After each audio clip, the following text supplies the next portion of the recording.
A Christmas Carol by Charles Dickens. Read by Bob Neufeld. Preface. I have endeavored in this ghostly little book to raise the ghost of an idea which shall not put my readers out of humour with themselves, with each other, with the season, or with me.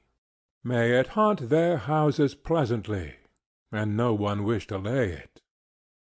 Their faithful friend and servant, Charles Dickens, December, 1843. Stave 1. Marley's Ghost. Marley was dead, to begin with.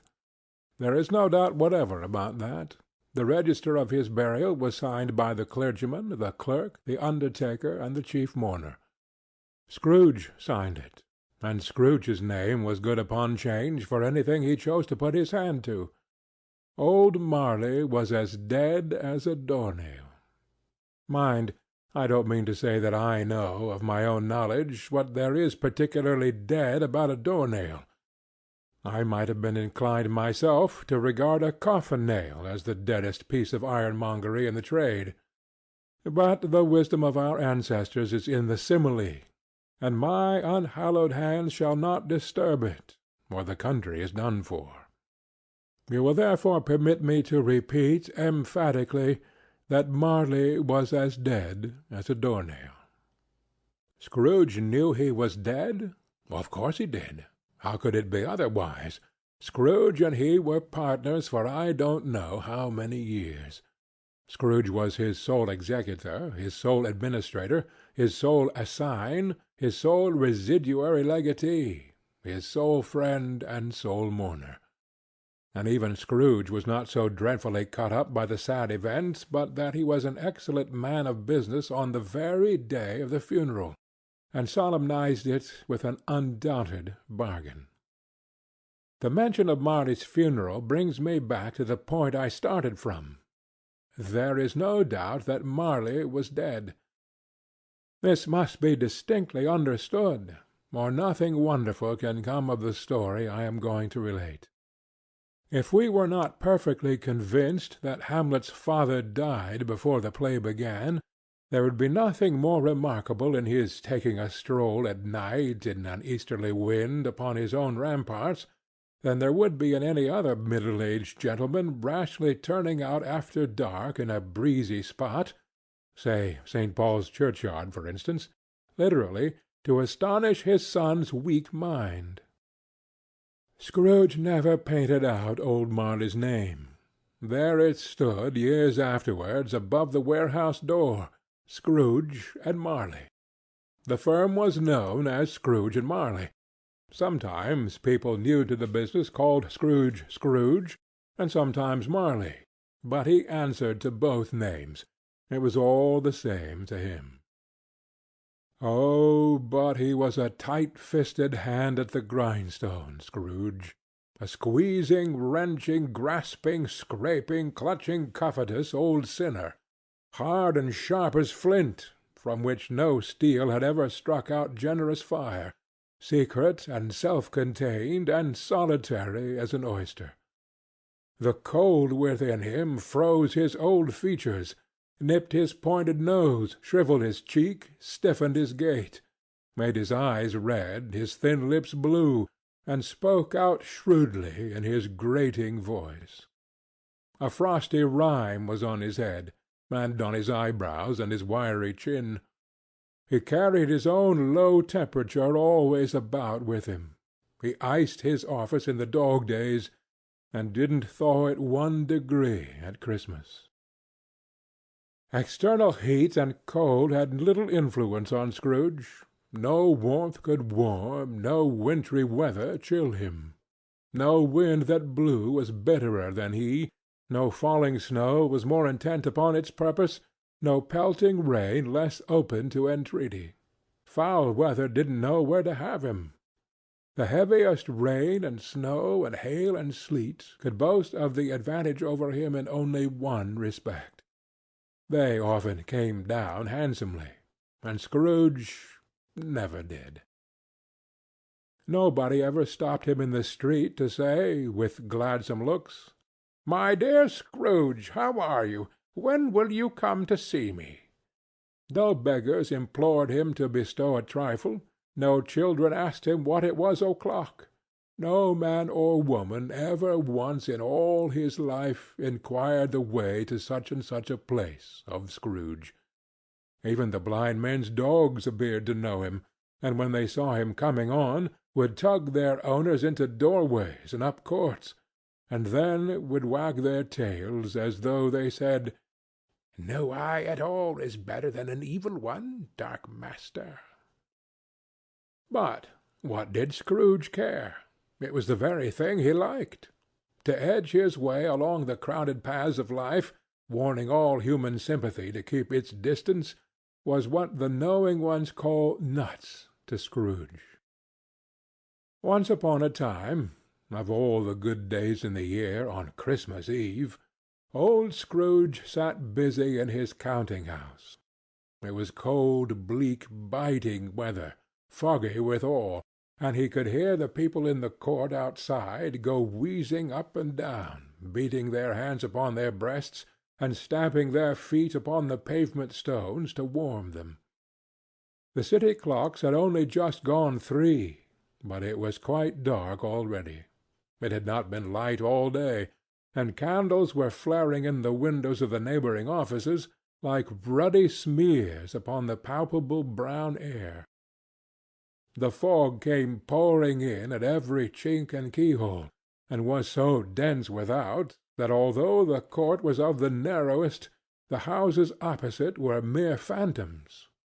To see the dingy cloud come drooping down, obscuring everything, one might have thought that nature lived hard by and was brewing on a large scale. The door of Scrooge's counting-house was open, that he might keep his eye upon his clerk, who, in a dismal little cell beyond, a sort of tank, was copying letters. Scrooge had a very small fire, but the clerk's fire was so much smaller that it looked like one coal. But he couldn't replenish it, for Scrooge kept the coal-box in his own room, and so surely as the clerk came in with the shovel, the master predicted that it would be necessary for them to part. Wherefore the clerk put on his white comforter, and tried to warm himself at the candle, in which effort, not being a man of a strong imagination, he failed. "A Merry Christmas, uncle! God save you!" cried a cheerful voice. It was the voice of Scrooge's nephew, who came upon him so quickly that this was the first intimation he had of his approach. "Bah!" said Scrooge. "Humbug!" He had so heated himself with his rapid walking in the fog and frost, this nephew of Scrooge's, that he was all in a glow. His face was ruddy and handsome, his eyes sparkled, and his breath smoked again. "Christmas a humbug, uncle?" said Scrooge's nephew. "You don't mean that, I am sure." "I do," said Scrooge. "Merry Christmas! What right have you to be merry? What reason have you to be merry? You're poor enough." "Oh, come, then," returned the nephew gaily. "What right have you to be dismal? What reason have you to be morose? You're rich enough." Scrooge, having no better answer ready on the spur of the moment, said, "Bah!" again, and followed it up with "Humbug!" "Don't be cross, uncle," said the nephew. "Oh, what else can I be," returned the uncle, "when I live in such a world of fools as this? Merry Christmas! Out upon Merry Christmas! What's Christmas time to you but a time for paying bills without money, a time for finding yourself a year older, but not an hour richer, a time for balancing your books and having every item in 'em through a round dozen of months presented dead against you. If I could work my will," said Scrooge indignantly, "every idiot who goes about with 'Merry Christmas' on his lips should be boiled with his own pudding, and buried with a stake of holly through his heart. He should." "Uncle!" pleaded the nephew. "Nephew," returned the uncle sternly, "keep Christmas in your own way, and let me keep it in mine." "Keep it?" repeated Scrooge's nephew. "But you don't keep it." "Let me leave it alone, then," said Scrooge. "Much good may it do you? Much good has it ever done you?" "There are many things from which I might have derived good, by which I have not profited, I dare say," returned the nephew. "Christmas among the rest. But I am sure I have always thought of Christmas-time, when it has come round, apart from the veneration due its sacred name and origin, if anything belonging to it can be apart from that, as a good time, a kind, forgiving, charitable, pleasant time, the only time I know of, in the long calendar of the year, when men and women seem by one consent to open their shut-up hearts freely, and to think of people below them as if they really were fellow-passengers to the grave, and not another race of creatures bound on other journeys. And therefore, uncle, though it has never put a scrap of gold or silver in my pocket, I believe that it has done me good, and will do me good, and I say, God bless it." The clerk in the tank involuntarily applauded. Becoming immediately sensible of the impropriety, he poked the fire, and extinguished the last frail spark forever. "Let me hear another sound from you," said Scrooge, "and you'll keep your Christmas by losing your situation. You're quite a powerful speaker, sir," he added, turning to his nephew. "I wonder you don't go into Parliament." "Don't be angry, uncle. Come, dine with us to-morrow." Scrooge said that he would see him. Yes, indeed, he did.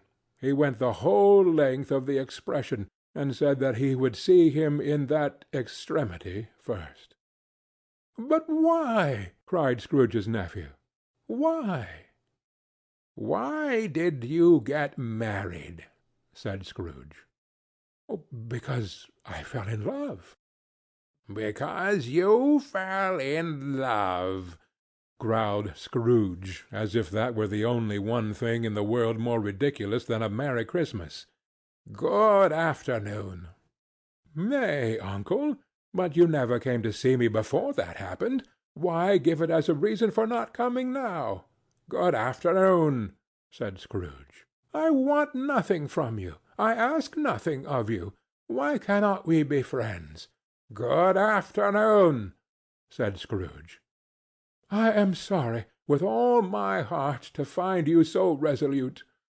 We have never had any quarrel to which I have been a party, but I have made the trial in homage to Christmas, and I'll keep my Christmas humour to the last.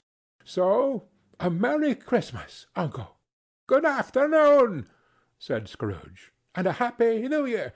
"Good afternoon," said Scrooge. His nephew left the room without an angry word notwithstanding. He stopped at the outer door to bestow the greetings of the season on the clerk, who, cold as he was warmer than Scrooge, for he returned them cordially. "There's another fellow," muttered Scrooge, who overheard him. "My clerk with 15 shillings a week, and a wife and family, talking about a Merry Christmas. I'll retire to Bedlam." This lunatic, in letting Scrooge's nephew out, had let 2 other people in. They were portly gentlemen, pleasant to behold, and now stood with their hats off in Scrooge's office. They had books and papers in their hands, and bowed to him.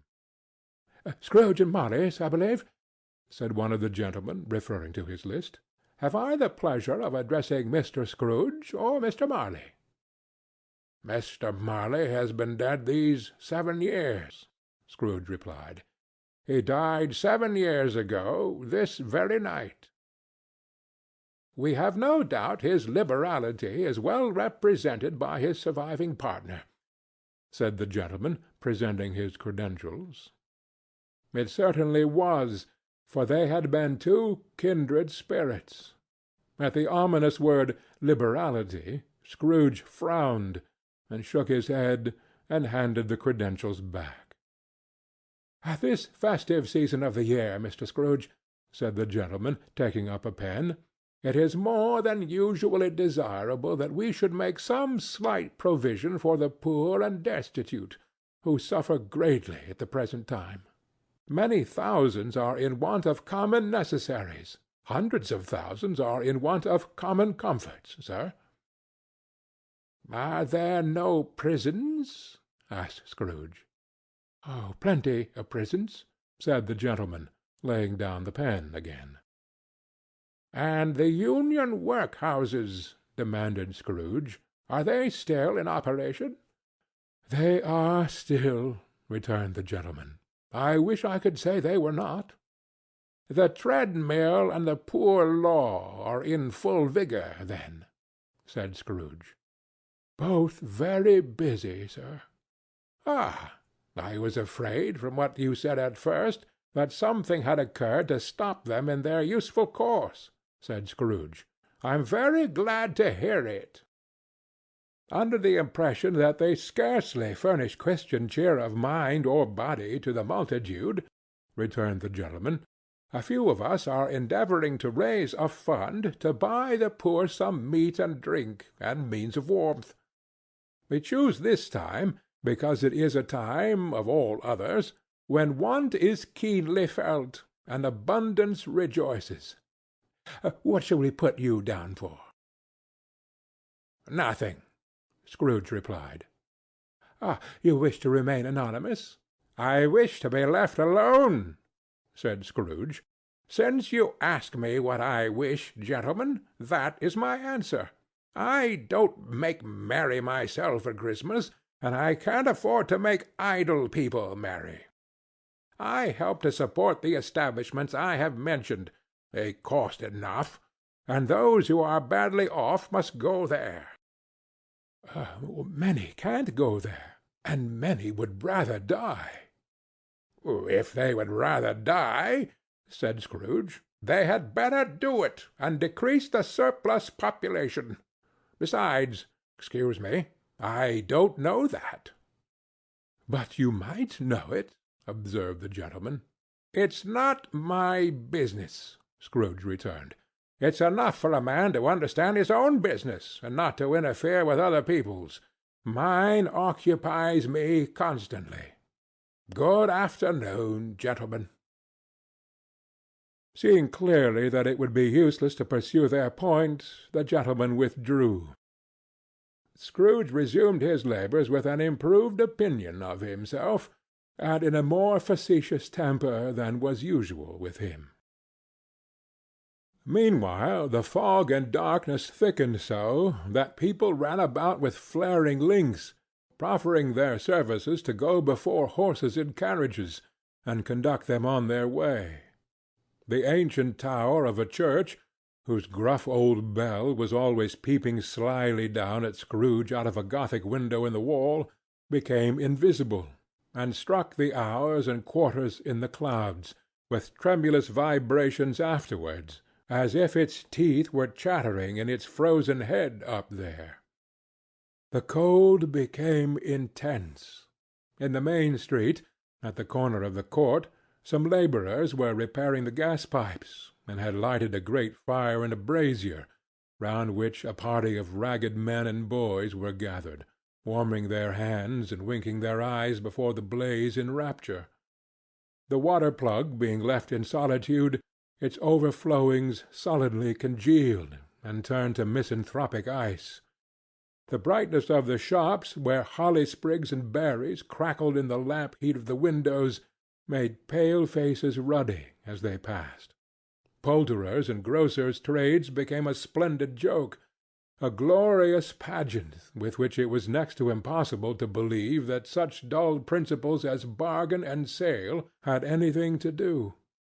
The Lord Mayor, in the stronghold of the mighty Mansion House, gave orders to his 50 cooks and butlers to keep Christmas as a Lord Mayor's household should, and even the little tailor, whom he had fined 5 shillings on the previous Monday for being drunk and bloodthirsty in the streets, stirred up tomorrow's pudding in his garret, while his lean wife and the baby sallied out to buy the beef.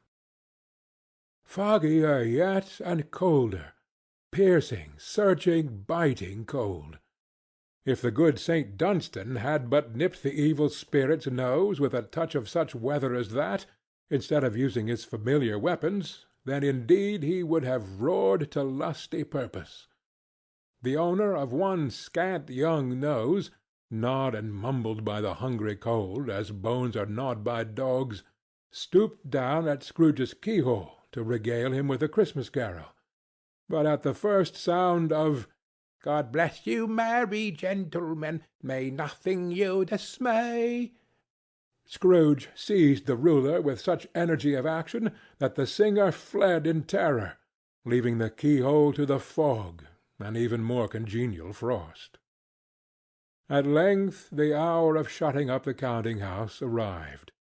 With an ill will Scrooge dismounted from his stool, and tacitly admitted the fact to the expectant clerk in the tank, who instantly snuffed his candle out and put on his hat. "You'll want all day to-morrow, I suppose?" said Scrooge. "If quite convenient, sir." "It's not convenient," said Scrooge, "and it's not fair. If I was to stop 1/2-crown for it, you'd think yourself ill-used, I'll be bound." The clerk smiled faintly. "And yet," said Scrooge, "you don't think me ill-used when I pay a day's wages for no work." The clerk observed that it was only once a year. "A poor excuse for picking a man's pocket every 25th of December," said Scrooge, buttoning his great-coat to the chin. "But I suppose you must have the whole day. Be here all the earlier next morning." The clerk promised that he would, and Scrooge walked out with a growl. The office was closed in a twinkling, and the clerk, with the long ends of his white comforter dangling below his waist, for he boasted no great-coat, went down a slide-on Cornhill at the end of a lane of boys 20 times, in honor of its being Christmas Eve, and then ran home to Camden Town as hard as he could pelt, to play at blindman's buff. Scrooge took his melancholy dinner in his usual melancholy tavern, and having read all the newspapers, and beguiled the rest of the evening with his banker's book, went home to bed. He lived in chambers which had once belonged to his deceased partner. They were a gloomy suite of rooms in a lowering pile of building up a yard, where it had so little business to be, that one could scarcely help fancying it must have run there when it was a young house, playing at hide-and-seek with other houses, and forgotten the way out again. It was old enough now, and dreary enough, for nobody lived in it but Scrooge, the other rooms being all let out as offices. The yard was so dark that even Scrooge, who knew its every stone, was fain to grope with his hands. The fog and frost so hung about the black old gateway of the house that it seemed as if the genius of the weather sat in mournful meditation on the threshold. Now it is a fact that there was nothing at all particular about the knocker on the door, except that it was very large. It was also a fact that Scrooge had seen it, night and morning, during his whole residence in that place. Also that Scrooge had as little of what is called fancy about him as any man in the city of London, even including, which is a bold word, the corporation, aldermen, and livery. Let it also be borne in mind that Scrooge had not bestowed one thought on Marley since his last mention of his 7 years dead partner that afternoon.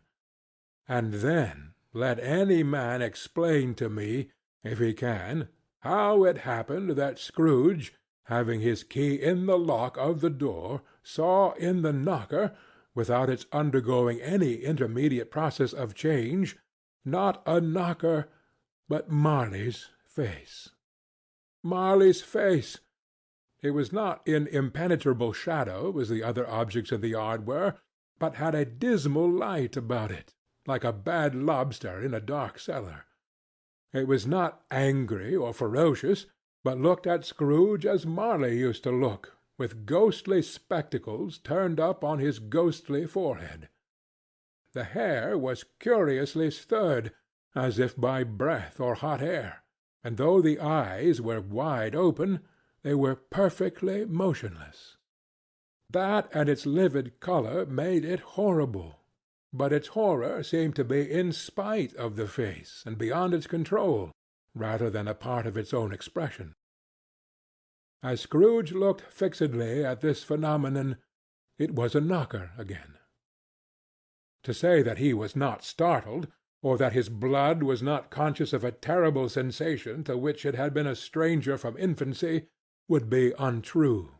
But he put his hand upon the key he had relinquished, turned it sturdily, walked in, and lighted his candle. He did pause, with a moment's irresolution, before he shut the door, and he did look cautiously behind it first, as if he half expected to be terrified with the sight of Marley's pigtail sticking out into the hall. But there was nothing on the back of the door except the screws and nuts that held the knocker on. So he said, "Pooh, pooh," and closed it with a bang. The sound resounded through the house like thunder. Every room above, and every cask in the wine merchant's cellars below, appeared to have a separate peal of echoes of its own. Scrooge was not a man to be frightened by echoes. He fastened the door and walked across the hall and up the stairs, slowly too, trimming his candle as he went. You may talk vaguely about driving a coach and six up a good old flight of stairs, or through a bad young Act of Parliament, but I mean to say you might have got a hearse up that staircase, and taken it broadwise, with a splinter bar towards the wall and the door towards the balustrades, and done it easy. There was plenty of width for that, and room to spare, which is perhaps the reason why Scrooge thought he saw a locomotive hearse going on before him in the gloom. Half a dozen gas lamps out of the street wouldn't have lighted the entry too well, so you may suppose that it was pretty dark with Scrooge's dip. Up Scrooge went, not caring a button for that. Darkness is cheap, and Scrooge liked it. But before he shut his heavy door, he walked through his rooms to see that all was right. He had just enough recollection of the face to desire to do that. Sitting-room, bedroom, lumber-room, all as they should be. Nobody under the table, nobody under the sofa, a small fire in the grate, spoon and basin ready, and the little saucepan of gruel (Scrooge had a cold in his head) upon the hob. Nobody under the bed, nobody in the closet, nobody in his dressing-gown, which was hanging up in a suspicious attitude against the wall. Lumber-room as usual. Old fire-guard, old shoes, 2 fish-baskets, washing-stand on 3 legs, and a poker. Quite satisfied, he closed his door, and locked himself in, double-locked himself in, which was not his custom. Thus secured against surprise, he took off his cravat, put on his dressing-gown and slippers and his nightcap, and sat down before the fire to take his gruel. It was a very low fire indeed. Nothing on such a bitter night. He was obliged to sit close to it and brood over it before he could extract the least sensation of warmth from such a handful of fuel. The fireplace was an old one, built by some Dutch merchant long ago, and paved all round with quaint Dutch tiles, designed to illustrate the Scriptures. There were Cains and Abels, Pharaoh's daughters, queens of Sheba, angelic messengers descending through the air on clouds like feather-beds, Abrahams, Belshazzars, apostles pulling off to sea in butter-boats, hundreds of figures to attract his thoughts. And yet that face of Marley, 7 years dead, came like the ancient prophet's rod and swallowed up the whole. If each smooth tile had been a blank at first, with power to shape some picture on its surface from the disjointed fragments of his thoughts, there would have been a copy of old Marley's head on every one. "Humbug!" said Scrooge, and walked across the room. After several turns he sat down again. As he threw his head back in the chair, his glance happened to rest upon a bell, a disused bell that hung in the room and communicated for some purpose now forgotten with a chamber in the highest story of the building. It was with great astonishment, and with a strange inexplicable dread, that as he looked he saw this bell begin to swing. It swung so softly in the outset that it scarcely made a sound, but soon it rang out loudly, and so did every bell in the house. This might have lasted half a minute or a minute, but it seemed an hour. The bells ceased as they had begun, together. They were succeeded by a clanking noise, deep down below, as if some person were dragging a heavy chain over the casks in the wine-merchant's cellar. Scrooge then remembered to have heard that ghosts in haunted houses were described as dragging chains. The cellar door flew open with a booming sound, and then he heard the noise much louder on the floors below, then coming up the stairs, then coming straight towards his door. "Ah, it's humbug still," said Scrooge. "I won't believe it." His colour changed, though, when, without a pause, it came on through the heavy door, and passed into the room before his eyes. Upon its coming in, the dying flame leaped up, as though it cried, "I know him! Marley's ghost!" and fell again. The same face, the very same. Marley in his pigtail, usual waistcoat, tights and boots, the tassels on the latter bristling, like his pigtail in his coat-skirts, and the hair upon his head. The chain he drew was clasped about his middle. It was long, and wound about him like a tail, and it was made, for Scrooge observed it closely, of cash-boxes, keys, padlocks, ledgers, deeds, and heavy purses, wrought in steel. His body was transparent, so that Scrooge, observing him, and looking through his waistcoat, could see the 2 buttons on his coat behind. Scrooge had often heard it said that Marley had no bowels, but he had never believed it until now. Nor did he believe it even now, though he looked the phantom through and through, and saw it standing before him, though he felt the chilling influence of its death-cold eyes, and marked the very texture of the folded kerchief bound about its head and chin, which wrapper he had not observed before, he was still incredulous, and fought against his senses. "How now?" said Scrooge, caustic and cold as ever. "What do you want with me?" "March." Marley's voice, no doubt about it. "Who are you?" "Ask me who I was." "Who were you, then?" said Scrooge, raising his voice. "You're particular for a shade."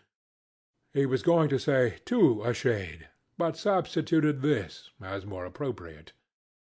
"In life I was your partner, Jacob Marley." Can you sit down?" asked Scrooge, looking doubtfully at him. "I can." "Do it, then." Scrooge asked the question because he didn't know whether a ghost so transparent might find himself in a condition to take a chair, and felt that in the event of its being impossible, it might involve the necessity of an embarrassing explanation. But the ghost sat down on the opposite side of the fireplace, as if he were quite used to it. "You don't believe in me," observed the ghost. "I don't," said Scrooge. "What evidence would you have of my reality beyond that of your senses?" "I don't know," said Scrooge. "Why do you doubt your senses?" "Because," said Scrooge, "a little thing affects them. A slight disorder of the stomach makes them cheats. You may be an undigested bit of beef, a blot of mustard, a crumb of cheese, a fragment of an underdone potato. There's more of gravy than of grave about you, whatever you are." Scrooge was not much in the habit of cracking jokes, nor did he feel in his heart by any means waggish then.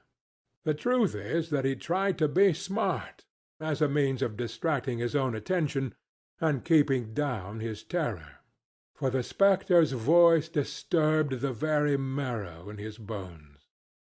To sit staring at those fixed glazed eyes in silence for a moment would play, Scrooge felt, the very deuce with him. There was something very awful, too, in the spectre's being provided with an infernal atmosphere of its own. Scrooge could not feel it himself, but this was clearly the case, for though the ghost sat perfectly motionless, its hair and skirts and tassels were still agitated, as by the hot vapour from an oven. "You see this toothpick?" said Scrooge, returning quickly to the charge for the reason just assigned, and wishing, though it were only for a second, to divert the vision's stony gaze from himself. "I do," replied the ghost. "You are not looking at it," said Scrooge. "But I see it," said the ghost, "notwithstanding." "Well," returned Scrooge, "I have but to swallow this, and be for the rest of my days persecuted by a legion of goblins, all of my own creation. Humbug, I tell you, humbug!" At this the spirit raised a frightful cry, and shook its chain with such a dismal and appalling noise that Scrooge held on tight to his chair to save himself from falling in a swoon. But how much greater was his horror when the phantom, taking off the bandage round its head, as if it were too warm to wear indoors, its lower jaw dropped down upon its breast. Scrooge fell upon his knees, and clasped his hands before his face. "Mercy!" he said. "Dreadful apparition! Why do you trouble me?" "Man of the worldly mind," replied the ghost, "do you believe in me or not?" "I do," said Scrooge. "I must. But why do spirits walk the earth? And why do they come to me?" "It is required of every man," the ghost returned, "that the spirit within him should walk abroad among his fellow men, and travel far and wide. And if that spirit goes not forth in life, it is condemned to do so after death. It is doomed to wander through the world. Woe is me! And witness what it cannot share, but might have shared on earth and turned to happiness." Again the spectre raised a cry, and shook its chain, and wrung its shadowy hands. "You are fettered," said Scrooge, trembling. "Tell me why." "I wear the chain I forged in life," replied the ghost. "I made it, link by link and yard by yard. I girded it on of my own free will, and of my own free will I wore it. Is its pattern strange to you?" Scrooge trembled more and more. "Or would you know," pursued the ghost, "the weight and length of the strong coil you bear yourself? It was full as heavy and long as this 7 Christmas Eves ago. You have labored on it since. It is a ponderous chain." Scrooge glanced about him on the floor, in the expectation of finding himself surrounded by some 50 or 60 fathoms of iron cable, but he could see nothing. "Jacob," he said, imploringly, "old Jacob Marley, tell me more. Speak comfort to me, Jacob." "I have none to give," the ghost replied. "It comes from other regions, Ebenezer Scrooge, and is conveyed by other ministers to other kinds of men. Nor can I tell you what I would. A very little more is permitted to me. I cannot rest, I cannot stay, I cannot linger anywhere. My spirit never walked beyond our counting-house. Mark me. In life my spirit never roved beyond the narrow limits of our money-changing hole, and weary journeys lie before me." It was a habit with Scrooge, whenever he became thoughtful, to put his hands in his breeches pockets. Pondering on what the ghost had said, he did so now, but without lifting up his eyes or getting off his knees. "You must have been very slow about it, Jacob," Scrooge observed, in a business-like manner, though with humility and deference. "Slow?" the ghost repeated. "7 years dead," mused Scrooge, "and travelling all the time." "The whole time," said the ghost. "No rest, no peace, incessant torture of remorse." "You travel fast?" said Scrooge. "On the wings of the wind," replied the ghost. "You might have got over a great quantity of ground in 7 years," said Scrooge. The ghost, on hearing this, set up another cry, and clanked its chain so hideously in the dead silence of the night that the ward would have been justified in indicting it for a nuisance. "Oh! Captive, bound, and double-ironed," cried the phantom, "not to know that ages of incessant labor by immortal creatures for this earth must pass into eternity, for the good of which it is susceptible is all developed. Not to know that any Christian spirit working kindly in its little sphere, whatever it may be, will find its mortal life too short for its vast means of usefulness. Not to know that no space of regret can make amends for one life's opportunity misused. Yet such was I. Oh, such was I." "But you were always a good man of business, Jacob," faltered Scrooge, who now began to apply this to himself. "Business!" cried the ghost, wringing its hands again. "Mankind was my business. The common welfare was my business.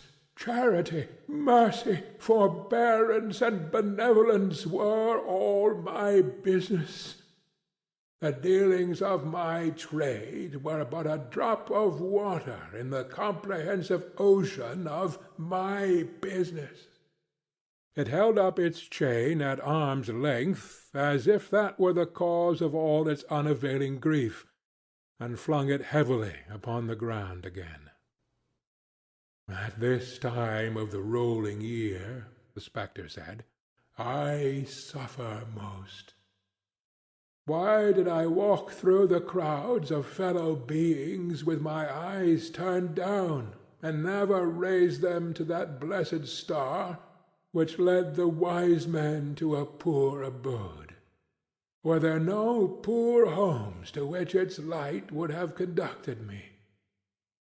Scrooge was very dismayed to hear the spectre go on at this rate, and began to quake exceedingly.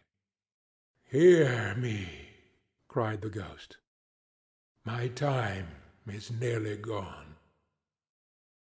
I will," said Scrooge. "But don't be hard upon me. don't be flowery, Jacob. Pray, how it is that I appear before you in a shape that you can see, I may not tell. I have sat invisible beside you many and many a day." It was not an agreeable idea. Scrooge shivered, and wiped the perspiration from his brow. "That is no light part of my penance," pursued the ghost. "I am here to-night to warn you that you have yet a chance and hope of escaping my fate. A chance and hope of my procuring, Ebenezer." "You were always a good friend to me," said Scrooge. "Thank'ee." "You will be haunted," resumed the ghost, "by 3 spirits." Scrooge's countenance fell, almost as low as the ghost's had done. "Is that the chance and hope you mentioned, Jacob?" he demanded, in a faltering voice. "It is." I think I'd rather not," said Scrooge. "Without their visits," said the ghost, "you cannot hope to shun the path I tread. Expect the first to-morrow, when the bell tolls 1. "Couldn't I take them all at once, and have it over, Jacob?" hinted Scrooge. "Expect the second on the next night, at the same hour. The third upon the next night, when the last stroke of 12 has ceased to vibrate. Look to see me no more, and look that for your own sake you remember what has passed between us." When it had said these words, the spectre took its wrapper from the table, and bound it round its head as before. Scrooge knew this by the smart sound its teeth made when the jaws were brought together by the bandage. He ventured to raise his eyes again, and found his supernatural visitor confronting him in an erect attitude, with its chain wound over and about its arm. The apparition walked backward from him, and at every step it took the window raised itself a little, so that when the spectre reached it, it was wide open. It beckoned Scrooge to approach, which he did. When they were within 2 paces of each other, Marley's ghost held up its hand, warning him to come no nearer. Scrooge stopped, not so much in obedience as in surprise and fear, for on the raising of the hand he became sensible of confused noises in the air, incoherent sounds of lamentation and regret, wailing, inexpressibly sorrowful and self-accusatory. The spectre, after listening for a moment, joined in the mournful dirge, and floated out upon the bleak, dark night. Scrooge followed to the window, desperate in his curiosity. He looked out. The air was filled with phantoms, wandering hither and thither in restless haste, and moaning as they went. Every one of them wore chains like Marley's ghost. Some few, they might be guilty governments, were linked together. None were free. Many had been personally known to Scrooge in their lives. He had been quite familiar with one old ghost, in a white waistcoat, with a monstrous iron safe attached to his ankle, who cried piteously at being unable to assist a wretched woman with an infant, whom it saw below upon a doorstep. The misery with them all was, clearly, that they sought to interfere for good in human matters, and had lost the power forever. Whether these creatures faded into mist, or mist enshrouded them, he could not tell. But they and their spirit voices faded together, and the night became as it had been when he walked home. Scrooge closed the window, and examined the door by which the ghost had entered. It was double-locked, as he had locked it with his own hands, and the bolts were undisturbed. He tried to say "Humbug," but stopped at the first syllable. and being, from the emotion he had undergone, or the fatigues of the day, or his glimpse of the invisible world, or the dull conversation of the ghost, or the lateness of the hour, much need of repose, went straight to bed without undressing, and fell asleep upon the instant. Stave 2. The first of the three spirits. When Scrooge awoke, it was so dark that, looking out of bed, he could scarcely distinguish the transparent window from the opaque walls of his chamber. He was endeavouring to pierce the darkness with his ferret eyes, when the chimes of a neighbouring church struck the 4 quarters. So he listened for the hour. To his great astonishment, the heavy bell went on from 6 to 7, and from 7 to 8, and regularly up to 12, then stopped. 12! It was past 2 when he went to bed. The clock was wrong. An icicle must have got into the works. 12! He touched the spring of his repeater to correct this most preposterous clock. Its rapid little pulse beat 12, and stopped. "Why, it isn't possible," said Scrooge, "that I can have slept through a whole day and far into another night. It isn't possible that anything has happened to the sun, and this is 12 at noon." The idea being an alarming one, he scrambled out of bed and groped his way to the window. He was obliged to rub the frost off with the sleeve of his dressing-gown before he could see anything, and could see very little then.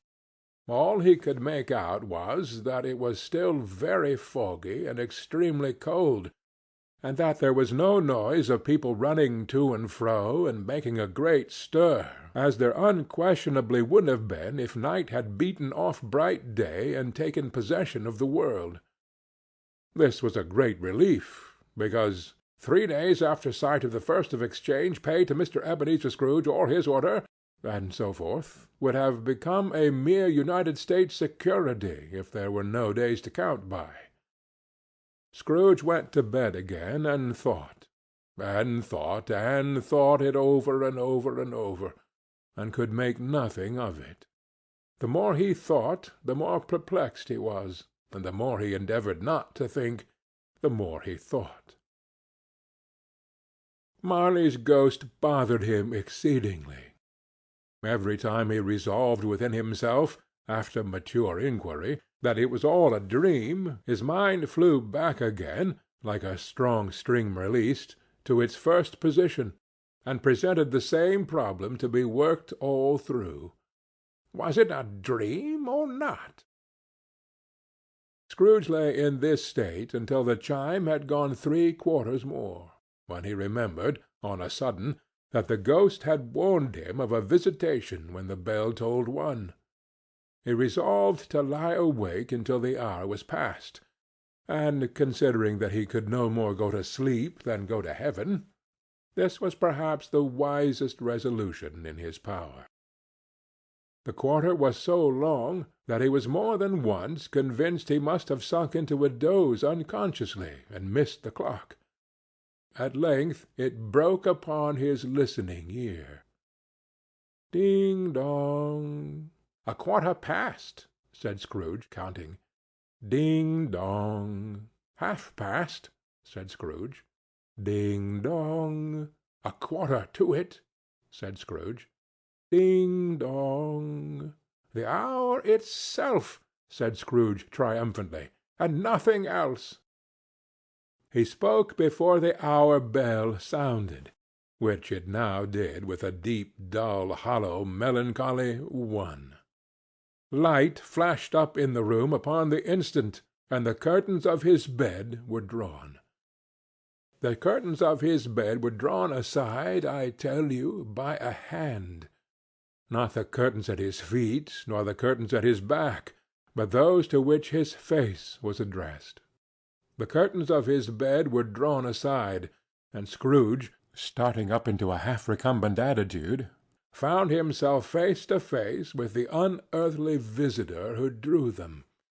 As close to it as I am now to you, and I am standing in the spirit at your elbow. It was a strange figure, like a child, yet not so like a child as like an old man viewed through some supernatural medium which gave him the appearance of having receded from the view, and being diminished to a child's proportions. Its hair, which hung about its neck and down its back, was white as if with age, and yet the face had not a wrinkle in it, and the tenderest bloom was on the skin. The arms were very long and muscular, the hands the same, as if its hold were of uncommon strength. Its legs and feet, most delicately formed, were, like those upper members, bare. It wore a tunic of the purest white, and round its waist was bound a lustrous belt, the sheen of which was beautiful. It held a branch of fresh green holly in its hand, and in singular contradiction of that wintry emblem, had its dress trimmed with summer flowers. But the strangest thing about it was, that from the crown of its head there sprang a bright, clear jet of light, by which all this was visible, and which was doubtless the occasion of its using, in its duller moments, a great extinguisher for a cap, which it now held under its arm.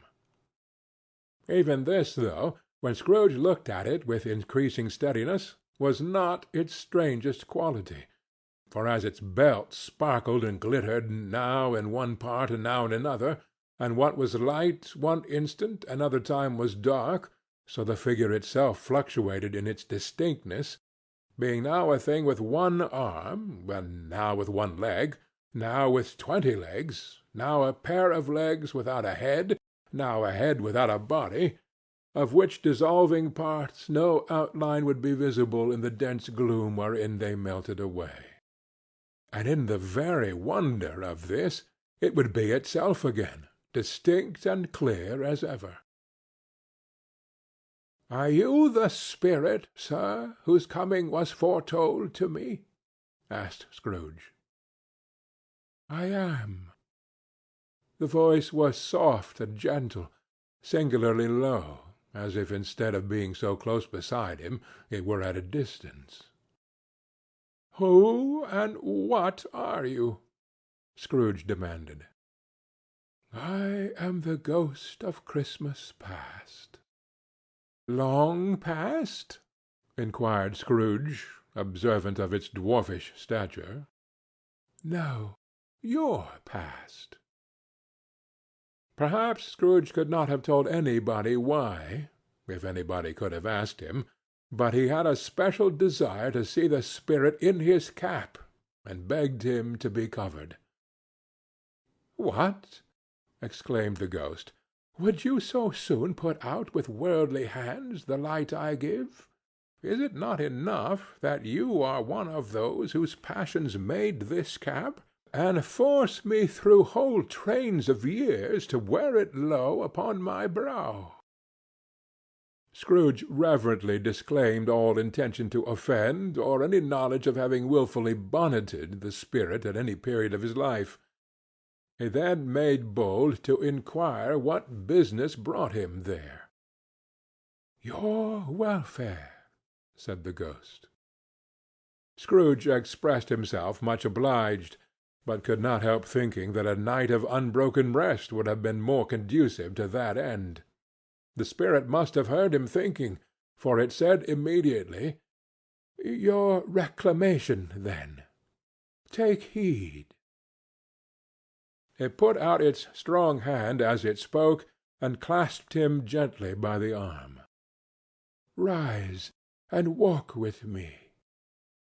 It would have been in vain for Scrooge to plead that the weather and the hour were not adapted to pedestrian purposes, that bed was warm, and the thermometer a long way below freezing, that he was clad but lightly in his slippers, dressing-gown, and nightcap, and that he had a cold upon him at the time. The grasp, though gentle as a woman's hand, was not to be resisted. He rose, but finding that the spirit made towards the window, clasped his robe in supplication.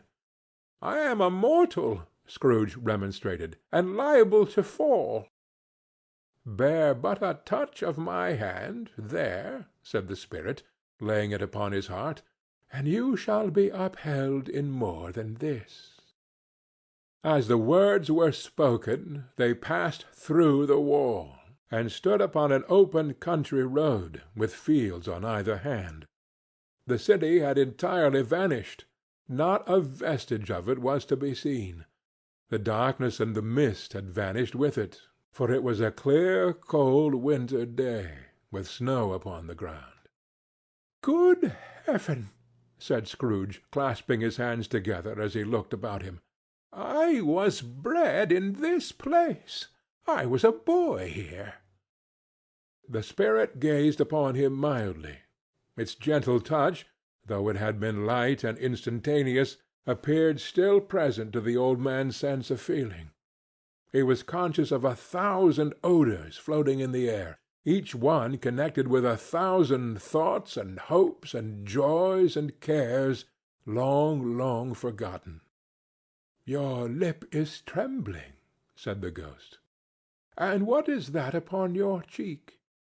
Scrooge muttered, with an unusual catching in his voice, that it was a pimple, and begged the ghost to lead him where he would. "You recollect the way?"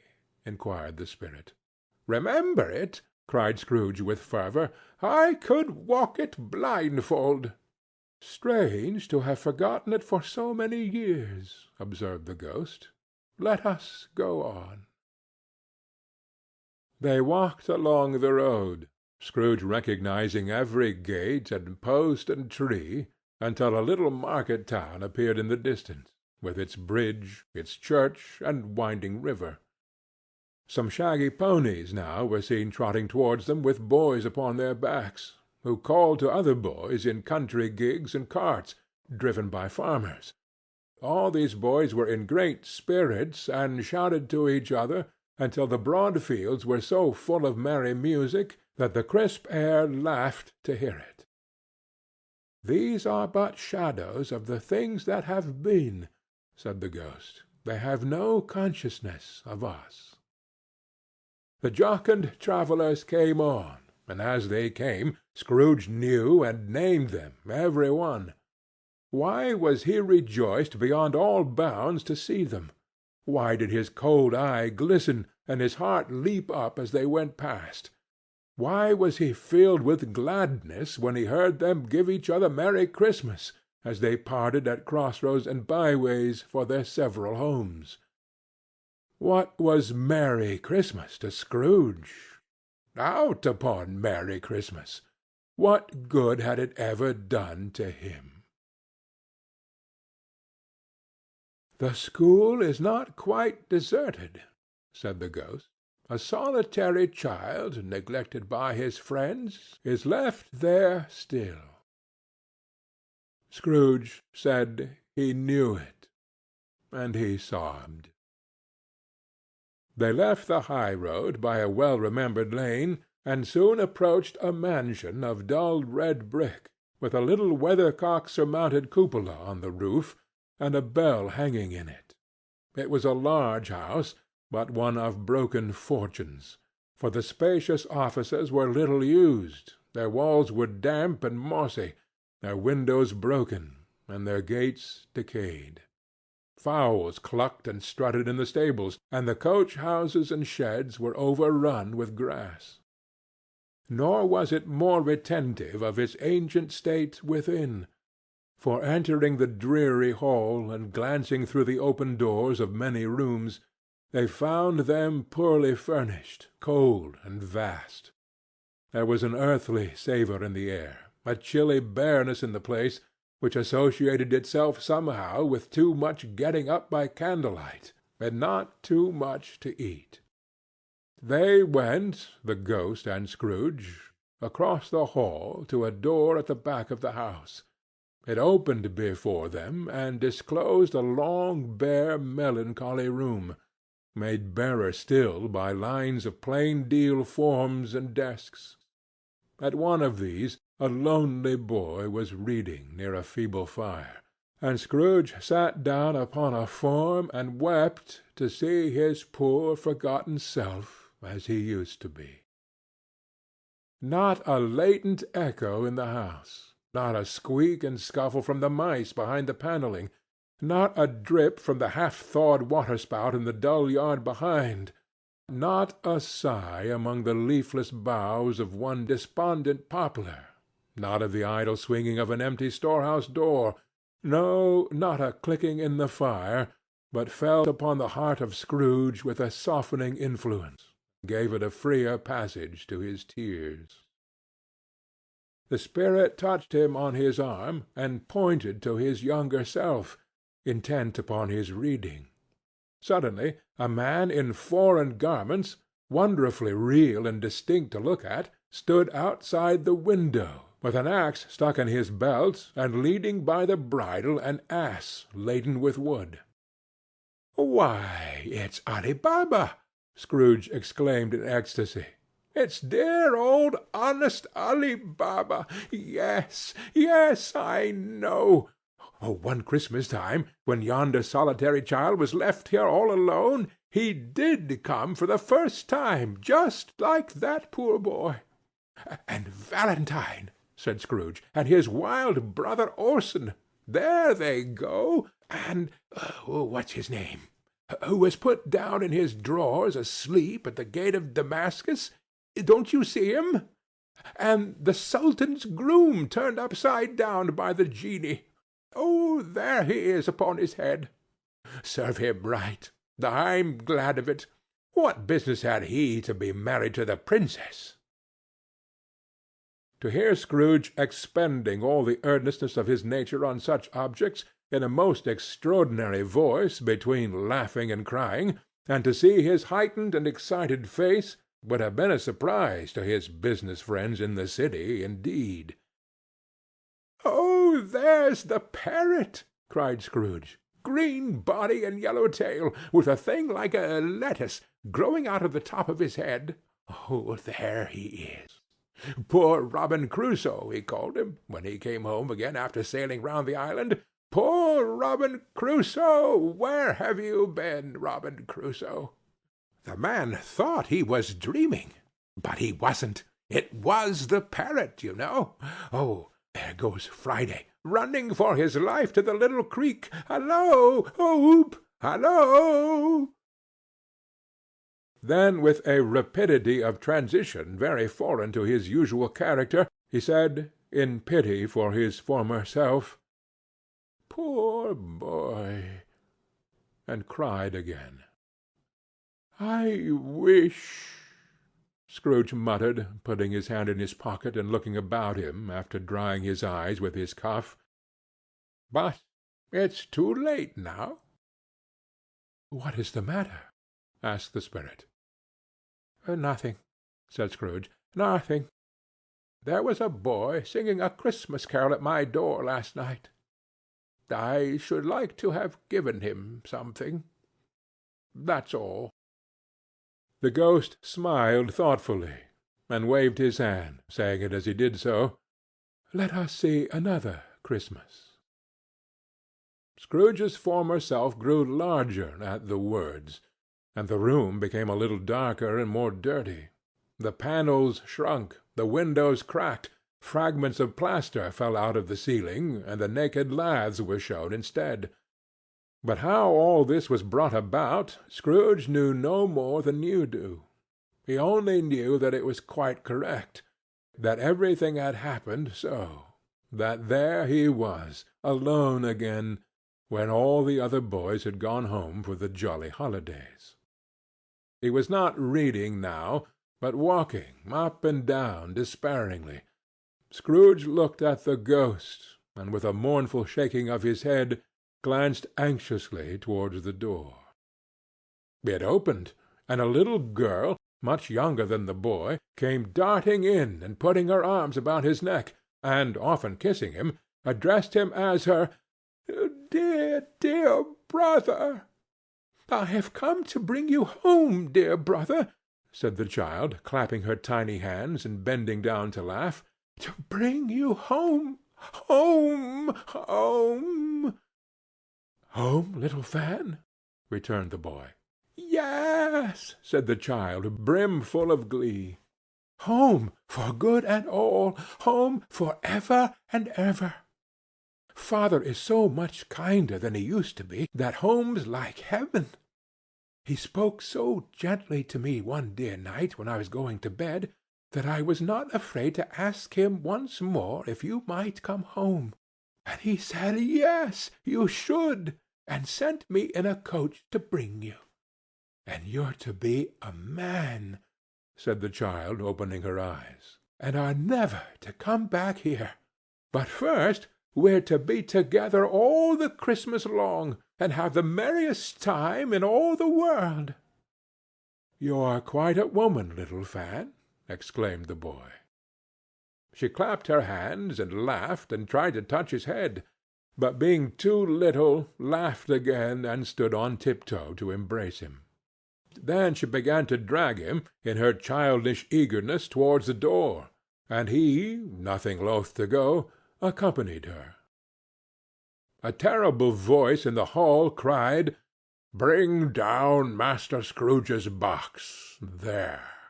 And in the hall appeared the schoolmaster himself, who glared on Master Scrooge with a ferocious condescension, and threw him into a dreadful state of mind by shaking hands with him. He then conveyed him and his sister into the veriest old well of a shivering best parlour that ever was seen, where the maps upon the wall, and the celestial and terrestrial globes in the windows, were waxy with cold. Here he produced a decanter of curiously light wine, and a block of curiously heavy cake, and administered instalments of these dainties to the young people, at the same time sending out a meagre servant to offer a glass of something to the postboy, who answered that he thanked the gentleman, but if it was the same tap as he had tasted before, he would rather not. Master Scrooge's trunk being by this time tied on to the top of the chaise, the children bade the schoolmaster good-bye right willingly, and getting into it, drove gaily down the garden sweep, the quick wheels dashing the hoar-frost and snow from off the dark leaves of the evergreens like spray. "Always a delicate creature, whom a breath might have withered," said the ghost, "but she had a large heart." "So she had," cried Scrooge. "You're right. I will not gainsay it, Spirit. God forbid." "She died a woman," said the ghost, "and had, as I think, children." "One child," Scrooge returned. "True," said the ghost. "Your nephew." Scrooge seemed uneasy in his mind, and answered briefly, "Yes."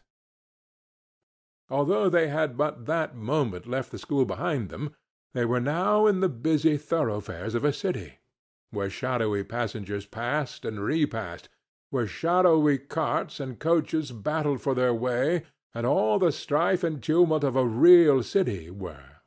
It was made plain enough by the dressing of the shops that here too it was Christmas time again. But it was evening, and the streets were lighted up. The ghost stopped at a certain warehouse door, and asked Scrooge if he knew it. "Know it?" said Scrooge. "Was I apprenticed here?" They went in. At sight of an old gentleman in a Welsh wig, sitting behind such a high desk that if he had been 2 inches taller he must have knocked his head against the ceiling, Scrooge cried in great excitement, "Why, it's old Fezziwig! Bless his heart, it's Fezziwig alive again!" Old Fezziwig laid down his pen and looked up at the clock, which pointed to the hour of 7. He rubbed his hands, adjusted his capacious waistcoat, laughed all over himself from his shoes to his organ of benevolence, and called out in a comfortable, oily, rich, fat, jovial voice, "Yo there, Ebenezer! Dick!" Scrooge's former self, now grown a young man, came briskly in, accompanied by his fellow-prentice. "Dick Wilkins, to be sure," said Scrooge to the ghost. Bless me, yes, there he is. He was very much attached to me, was Dick. Poor Dick! Dear, dear!" "Yo-ho, my boys," said Fezziwig. "No more work to-night.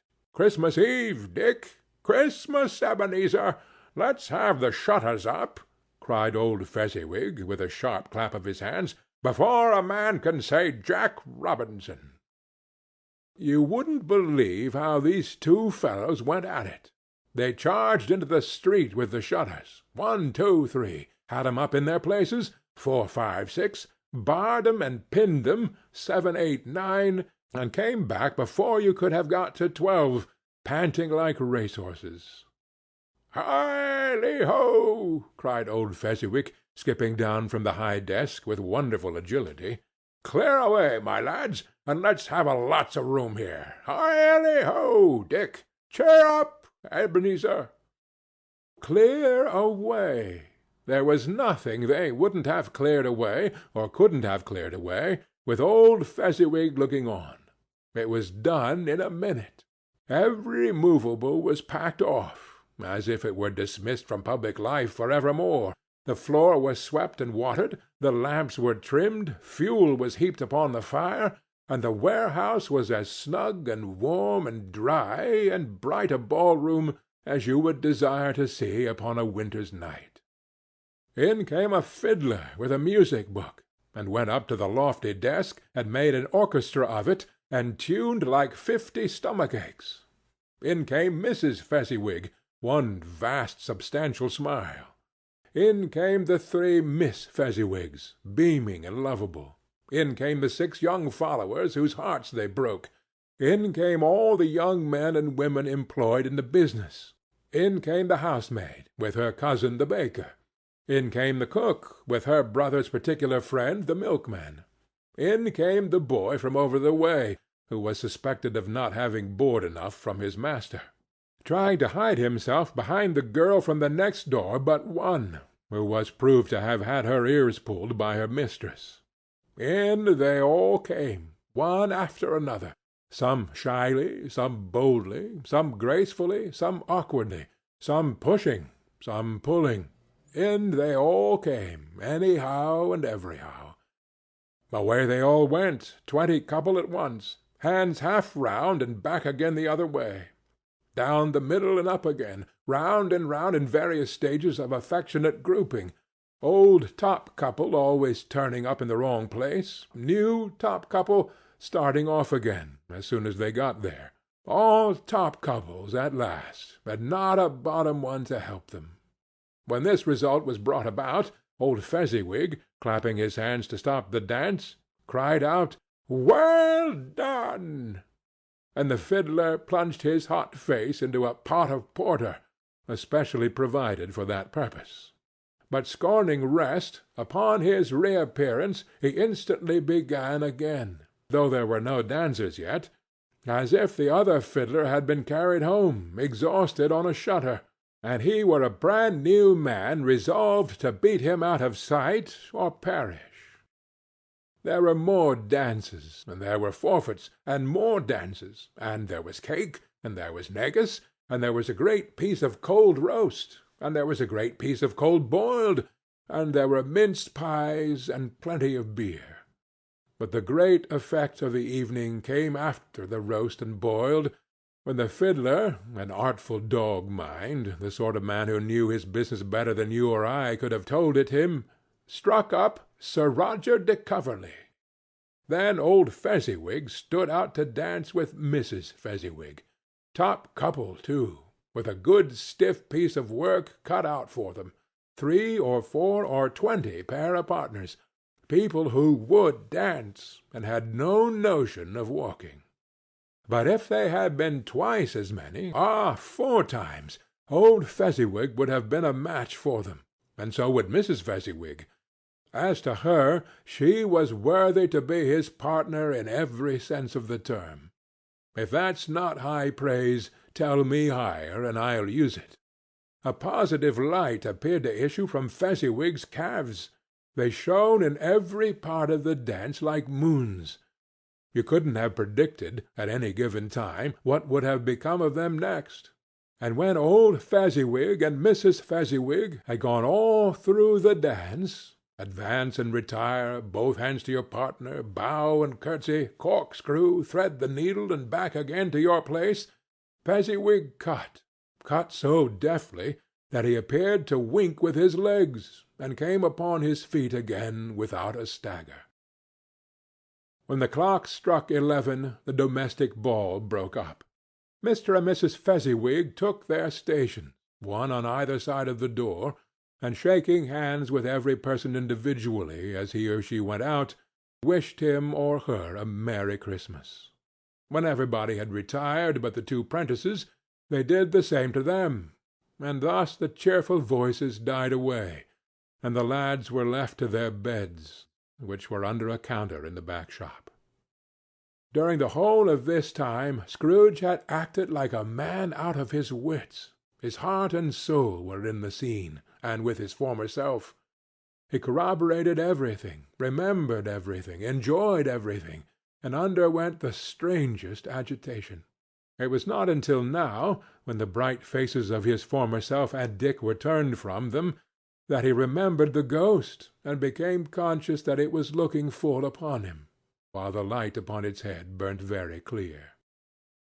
"A small matter," said the ghost, "to make these silly folks so full of gratitude." "Small!" echoed Scrooge. The spirit signed to him to listen to the two apprentices, who were pouring out their hearts in praise of Fezziwig, and when he had done so, said, "Why, is it not? He has spent but a few pounds of your mortal money. 3 or 4, perhaps. Is that so much that he deserves this praise?" "What isn't that?" said Scrooge, heated by the remark, and speaking unconsciously like his former, not his latter, self. "It isn't that, spirit. He has the power to render us happy or unhappy, to make our service light or burdensome, a pleasure or a toil. Say that his power lies in words and looks, in things so slight and insignificant that it is impossible to add and count 'em up. What then? The happiness he gives is quite as great as if it cost a fortune." He felt the spirit's glance, and stopped. "What is the matter?" asked the ghost. "Nothing particular," said Scrooge. "Something, I think," the ghost insisted. "No," said Scrooge. "No, I should like to be able to say a word or two to my clerk just now. That's all." His former self turned down the lamps as he gave utterance to the wish, and Scrooge and the ghost again stood side by side in the open air. "My time grows short," observed the spirit. "Quick!" This was not addressed to Scrooge, or to any one he could see, but it produced an immediate effect. For again Scrooge saw himself. He was older now, a man in the prime of life. His face had not the harsh and rigid lines of later years, but it had begun to wear the signs of care and avarice. There was an eager, greedy, restless motion in the eye, which showed the passion that had taken root, and where the shadow of the growing tree would fall. He was not alone, but sat by the side of a fair young girl in a mourning dress, in whose eyes there were tears, which sparkled in the light that shone out of the ghost of Christmas past. "It matters little," she said softly. "To you, very little. Another idol has displaced me, and if it can cheer and comfort you in time to come, as I would have tried to do, I have no just cause to grieve." "What idol has displaced you?" he rejoined. "A golden one." "This is the even-handed dealing of the world," he said. "There is nothing on which it is so hard as poverty, and there is nothing it professes to condemn with such severity as the pursuit of wealth." "You fear the world too much," she answered gently. All your other hopes have merged into the hope of being beyond the chance of its sordid reproach. I have seen your nobler aspirations fall off, one by one, until the master passion, gain, engrosses you. Have I not?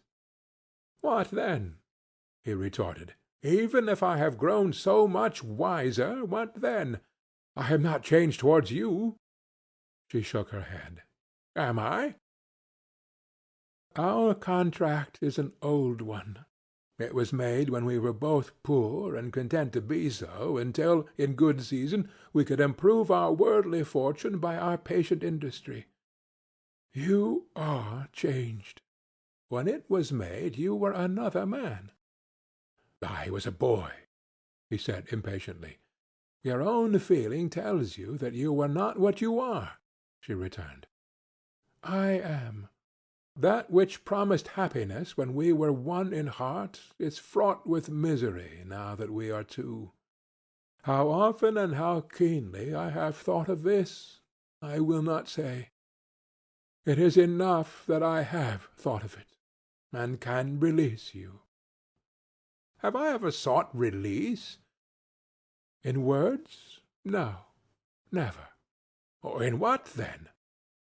In a changed nature, in an altered spirit, in another atmosphere of life, another hope as its great end, in everything that made my love of any worth or value in your sight. If this had never been between us, said the girl, looking mildly, but with steadiness upon him, tell me, would you seek me out and try to win me now? Ah, no. He seemed to yield to the justice of this supposition, in spite of himself. But he said, with a struggle, You think not. I would gladly think otherwise, if I could, she answered. Heaven knows, when I have learned a truth like this, I know how strong and irresistible it must be.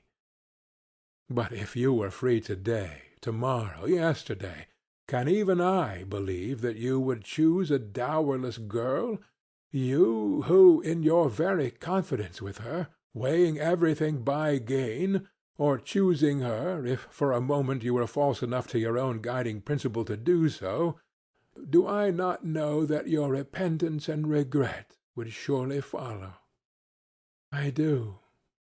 And I release you, with a full heart, for the love of him you once were. He was about to speak, but with her head turned from him, she resumed. You may, the memory of what is past half makes me hope you will, have pain in this. A very, very brief time, and you will dismiss the recollection of it gladly, as an unprofitable dream, from which it happened well that you awoke. May you be happy in the life you have chosen. She left him, and they parted. Spirit, said Scrooge, show me no more. Conduct me home. Why do you delight to torture me? One shadow more, exclaimed the ghost. No more, cried Scrooge. No more. I don't wish to see it. Show me no more. But the relentless ghost pinioned him in both his arms, and forced him to observe what happened next. They were in another scene and place, a room, not very large or handsome, but full of comfort. Near to the winter fire sat a beautiful young girl, so like that last that Scrooge believed it was the same, until he saw her, now a comely matron, sitting opposite her daughter. The noise in this room was perfectly tumultuous, for there were more children there than Scrooge in his agitative state of mind could count, and unlike the celebrated herd in the poem, they were not 40 children conducting themselves like one, but every child was conducting itself like 40. The consequences were uproarious beyond belief, but no one seemed to care. On the contrary, the mother and daughter laughed heartily, and enjoyed it very much, and the latter, soon beginning to mingle in the sports, got pillaged by the young brigands most ruthlessly.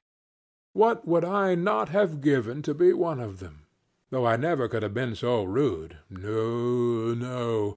I wouldn't for the wealth of all the world have crushed that braided hair and torn it down, and for the precious little shoe I wouldn't have plucked it off, God bless my soul, to save my life. As to measuring her waist in sport, as they did, bold young brood, I couldn't have done it. I should have expected my arm to have grown round it for a punishment, and never come straight again. And yet I should have dearly liked, I own, to have touched her lips, to have questioned her, that she might have opened them, to have looked upon the lashes of my downcast eyes, and never raised a blush, to have let loose waves of hair, an inch of which would be a keepsake beyond price.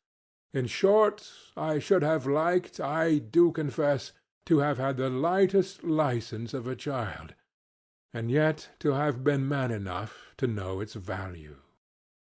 But now a knocking at the door was heard, and such a rush immediately ensued, that with laughing face and plundered dress was borne towards it the centre of a flushed and boisterous group, just in time to greet the father, who came home attended by a man laden with Christmas toys and presents. Then the shouting and the struggling, and the onslaught that was made on the defenceless porter, the scaling him with chairs for ladders to dive into his pockets, despoil him of brown paper parcels, hold on tight by his cravat, hug him round his neck, pommel his back, and kick his legs in irrepressible affection. The shouts of wonder and delight with which the development of every package was received, the terrible announcement that the baby had been taken in the act of putting a doll's frying-pan into his mouth, and was more than suspected of having swallowed a fictitious turkey, glued on a wooden platter. The immense relief of finding this a false alarm. The joy and gratitude and ecstasy, they are all indescribable alike. It is enough that by degrees the children and their emotions got out of the parlour, and by one stair at a time, up to the top of the house, where they went to bed and so subsided. And now Scrooge looked on more attentively than ever, when the master of the house, having his daughter leaning fondly on him, sat down with her and her mother at his own fireside. And when he thought that such another creature, quite as graceful and as full of promise, might have called him father, and been a springtime in the haggard winter of his life, his sight grew very dim indeed. "Belle," said the husband, turning to his wife with a smile, "I saw an old friend of yours this afternoon." "Who was it?" "Guess." "Well, how can I? I don't know," she added in the same breath, laughing as he laughed. "Mr. Scrooge." "Mr. Scrooge it was. I passed his office window, and as it was not shut up, and he had a candle inside, I could scarcely help seeing him. His partner lies upon the point of death, I hear, and there he sat alone, quite alone in the world, I do believe." "Spirit," said Scrooge in a broken voice, "remove me from this place." "I told you these were shadows of the things that have been," said the ghost. "That they are what they are, do not blame me." "Remove me!" Scrooge exclaimed. "I cannot bear it." He turned upon the ghost, and seeing that it looked upon him with a face in which in some strange way there were fragments of all the faces it had shown him, wrestled with it. "Leave me! Take me back! Haunt me no longer!" In the struggle, if that can be called a struggle, in which the ghost, with no visible resistance on its own part, was undisturbed by any effort of its adversary, Scrooge observed that its light was burning high and bright, and dimly connecting that with its influence over him, he seized the extinguisher cap, and by a sudden action pressed it down upon its head. The spirit dropped beneath it, so that the extinguisher covered its whole form, but though Scrooge pressed it down with all his force, he could not hide the light, which streamed from under it in an unbroken flood upon the ground. He was conscious of being exhausted and overcome by an irresistible drowsiness, and further, of being in his own bedroom. He gave the cap a parting squeeze, in which his hand relaxed, and had barely time to reel to bed before he sank into a heavy sleep. Stave 3. The second of the three spirits. Awakening in the middle of a prodigiously tough snore, and sitting up in bed to get his thoughts together, Scrooge had no occasion to be told that the bell was again upon the stroke of 1. He felt that he was restored to consciousness in the right nick of time for the especial purpose of holding a conference with the second messenger dispatched to him through Jacob Marley's intervention. But finding that he turned uncomfortably cold when he began to wonder which of his curtains this new spectre would draw back, he put them every one aside with his own hands, and lying down again established a sharp lookout all round the bed. For he wished to challenge the spirit on the moment of its appearance, and did not wish to be taken by surprise and made nervous. Gentlemen of the free and easy sort, who plume themselves on being acquainted with a move or two, and being usually equal to the time of day, express the wide range of their capacity for adventure by observing that they are good for anything from pitch and toss to manslaughter, between which opposite extremes no doubt there lies a tolerably wide and comprehensive range of subjects. Without venturing for Scrooge quite as heartily as this, I don't mind calling on you to believe that he was ready for a good broad field of strange appearances, and that nothing between a baby and a rhinoceros would have astonished him very much.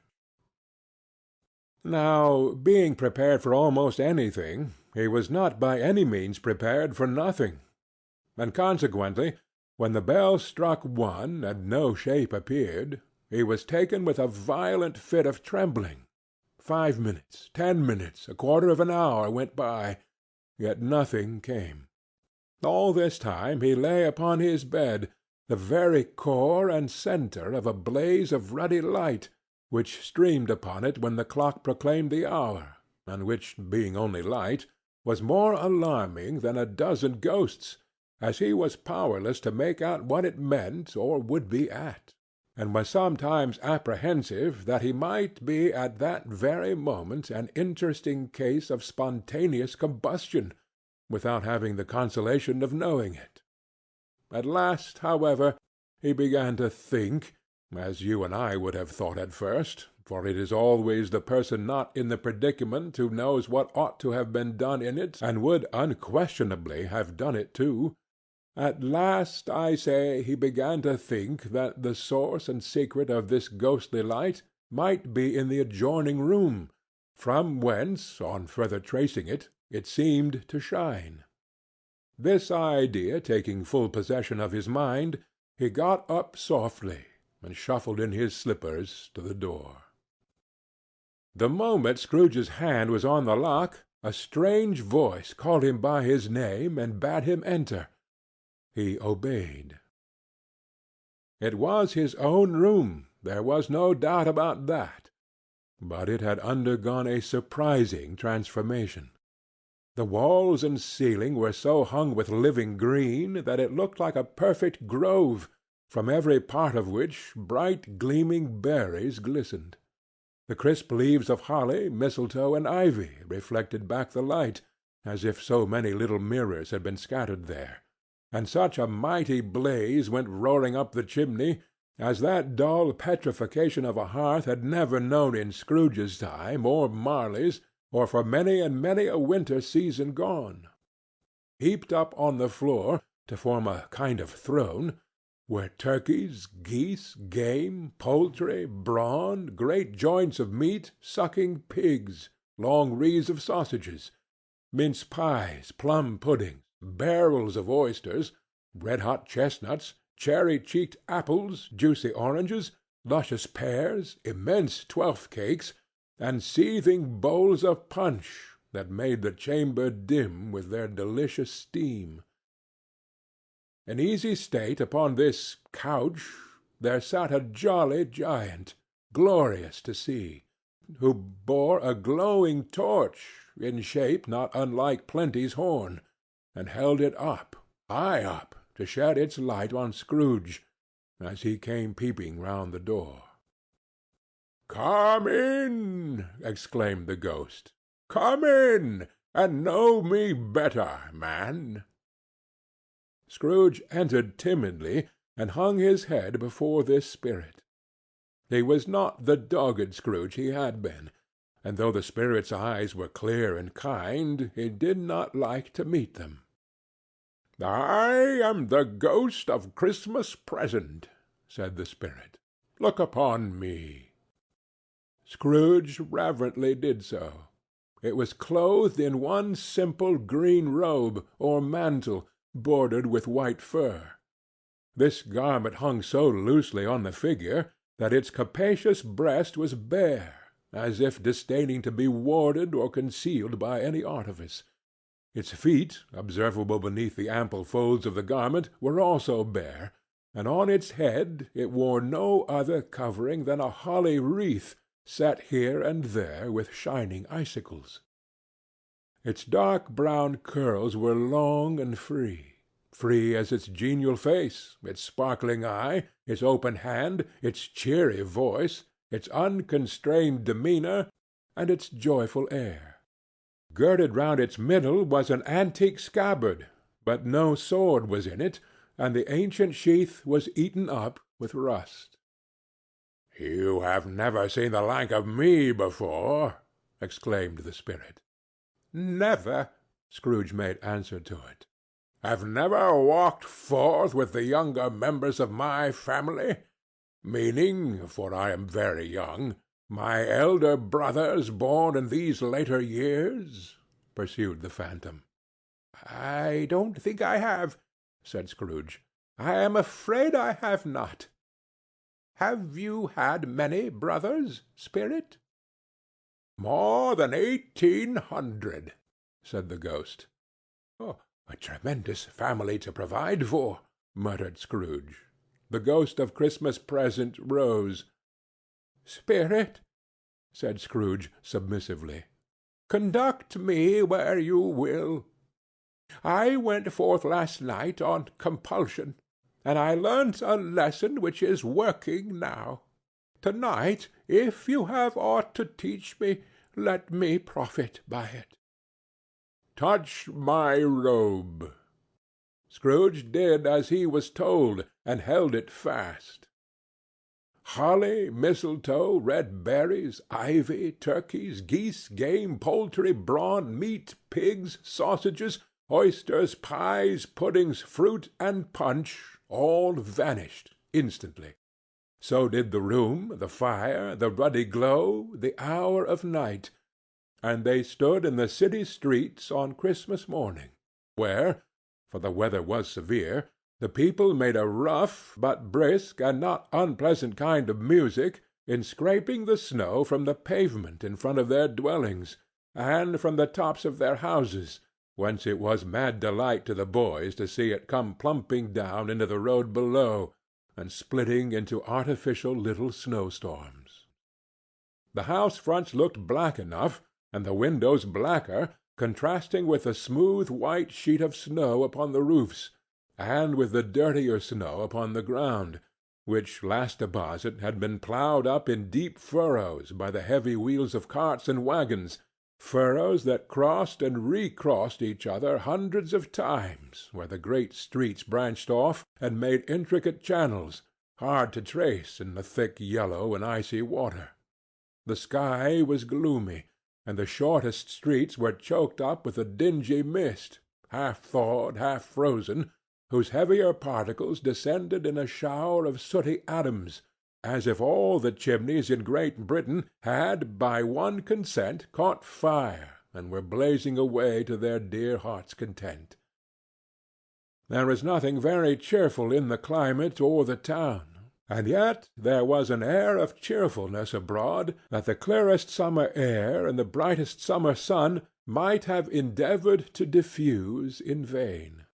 For the people who were shoveling away on the housetops were jovial and full of glee, calling out to one another from the parapets, and now and then exchanging a facetious snowball, better-natured missile far than many a wordy jest, laughing heartily if it went right, and not less heartily if it went wrong.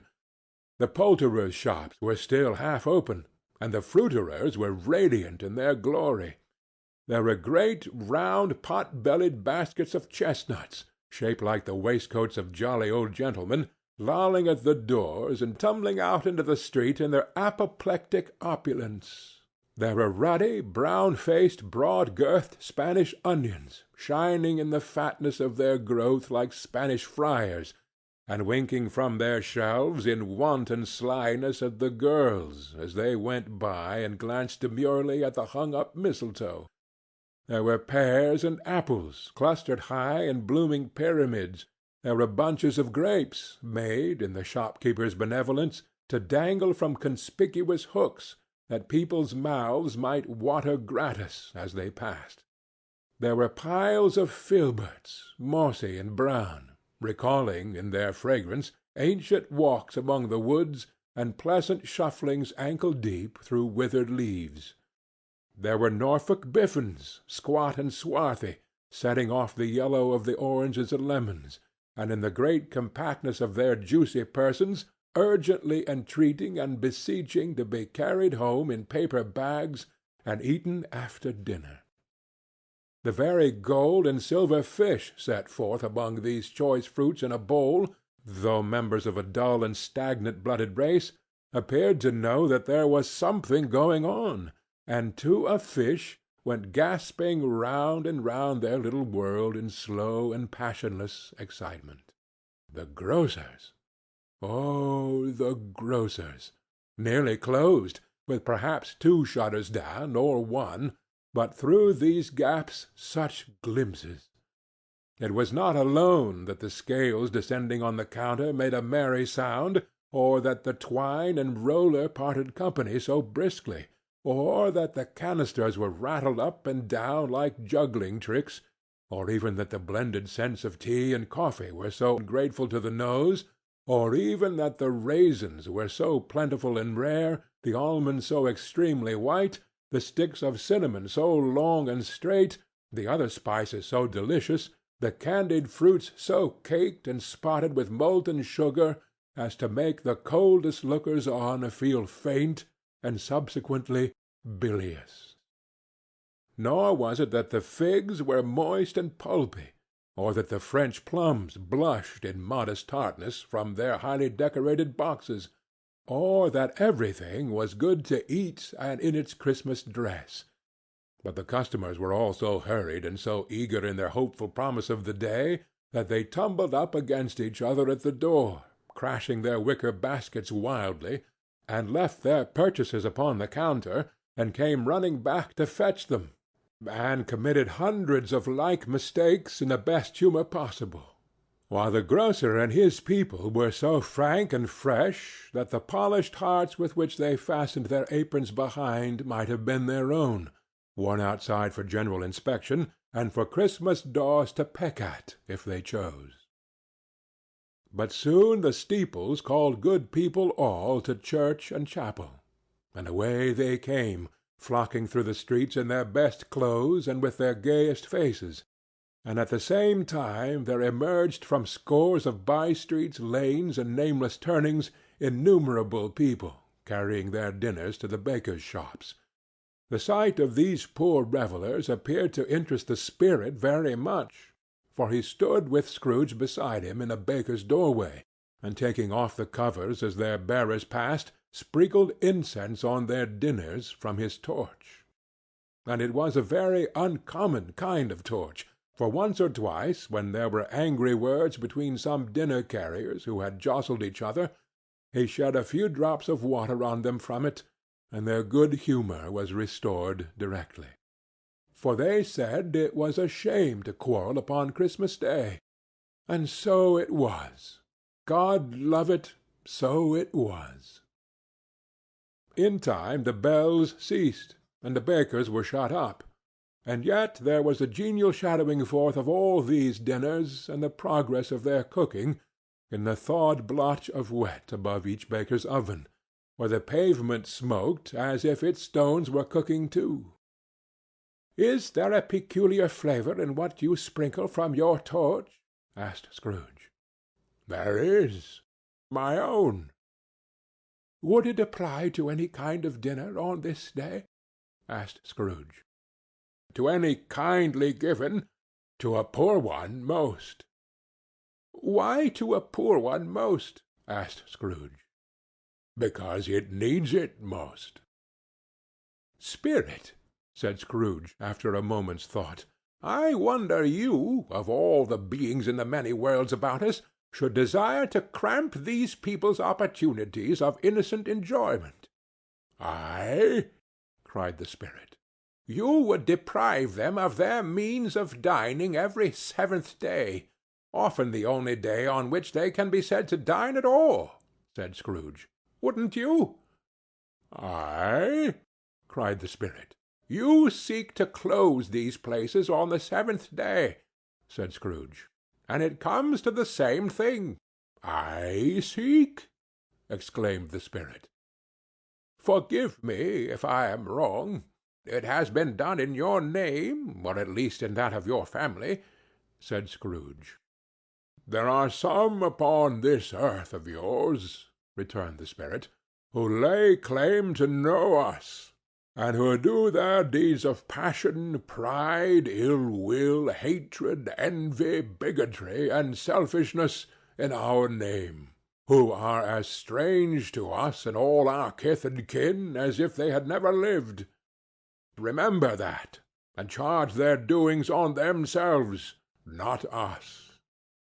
Scrooge promised that he would, and they went on, invisible as they had been before, into the suburbs of the town. It was a remarkable quality of the ghost, which Scrooge had observed at the baker's, that notwithstanding his gigantic size he could accommodate himself to any place with ease, and that he stood beneath a low roof quite as gracefully and like a supernatural creature as it was possible he could have done in any lofty hall. And perhaps it was the pleasure the good spirit had in showing off this power of his, or else it was his own kind, generous-hearted nature, and his sympathy with all poor men, that led him straight to Scrooge's clerk's, for there he went, and took Scrooge with him, holding to his robe. And on the threshold of the door the spirit smiled, and stopped to bless Bob Cratchit's dwelling with the sprinkling of his torch. Think of that! Bob had 15 bob a week himself.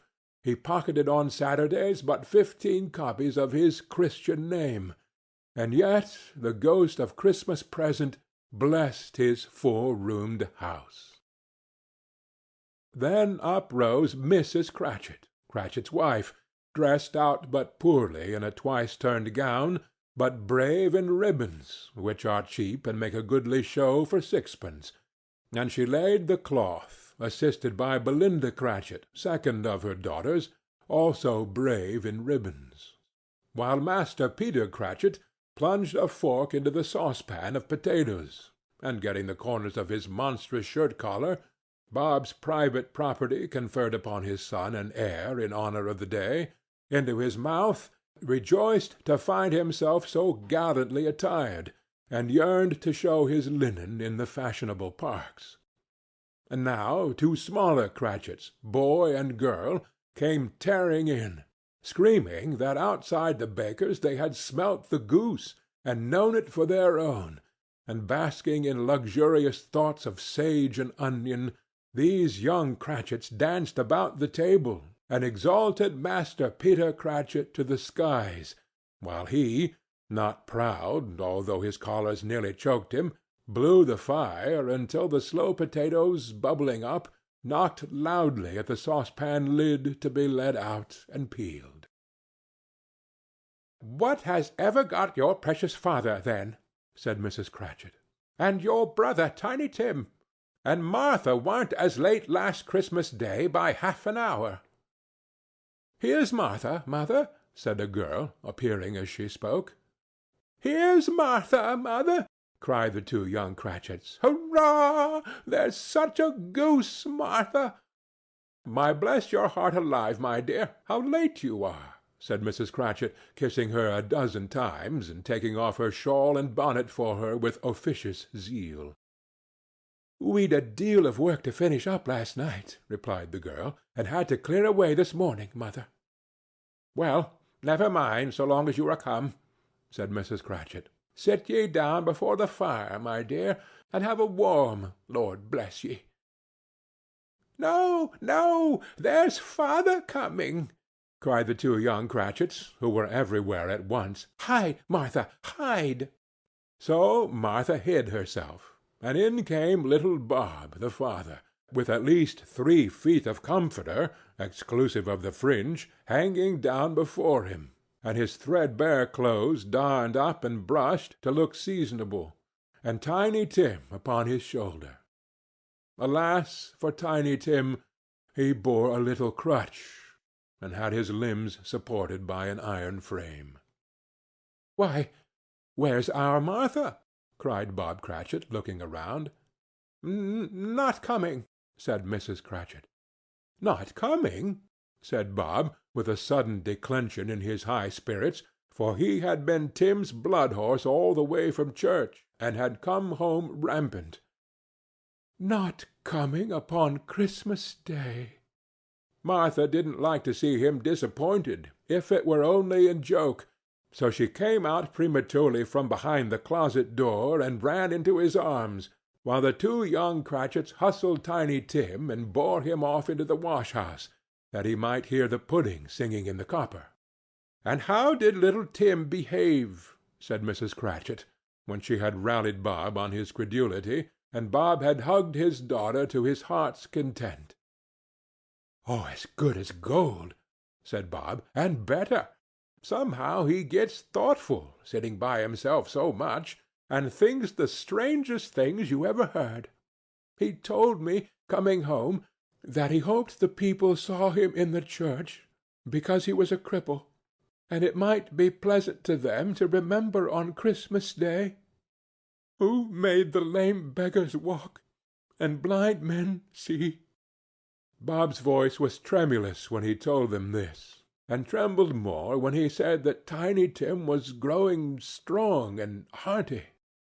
His active little crutch was heard upon the floor, and back came Tiny Tim before another word was spoken, escorted by his brother and sister to his stool before the fire, and while Bob, turning up his cuffs, as if, poor fellow, they were capable of being made more shabby, compounded some hot mixture in a jug with gin and lemons, and stirred it round and put it on the hob to simmer. Master Peter and the two ubiquitous young Cratchits went to fetch the goose, with which they soon returned in high procession. Such a bustle ensued that you might have thought a goose the rarest of all birds, a feathered phenomenon, to which a black swan was a matter of course. And in truth it was something very like it in that house. Mrs. Cratchit made the gravy, ready beforehand in a little saucepan, hissing hot. Master Peter mashed the potatoes with incredible vigor. Miss Belinda sweetened up the apple-sauce. Martha dusted the hot plates. Bob took Tiny Tim beside him in a tiny corner at the table. The two young Cratchits set chairs for everybody, not forgetting themselves, and mounting guard upon their posts, crammed spoons into their mouths, lest they should shriek for goose before their time came to be helped. At last the dishes were set on, and grace was said. It was succeeded by a breathless pause, as Mrs. Cratchit, looking slowly all along the carving-knife, prepared to plunge it in the breast. But when she did, and when the long-expected gush of stuffing issued forth, one murmur of delight arose all round the board, and even Tiny Tim, excited by the two young Cratchits, beat on the table with the handle of his knife, and feebly cried, "Hurrah!"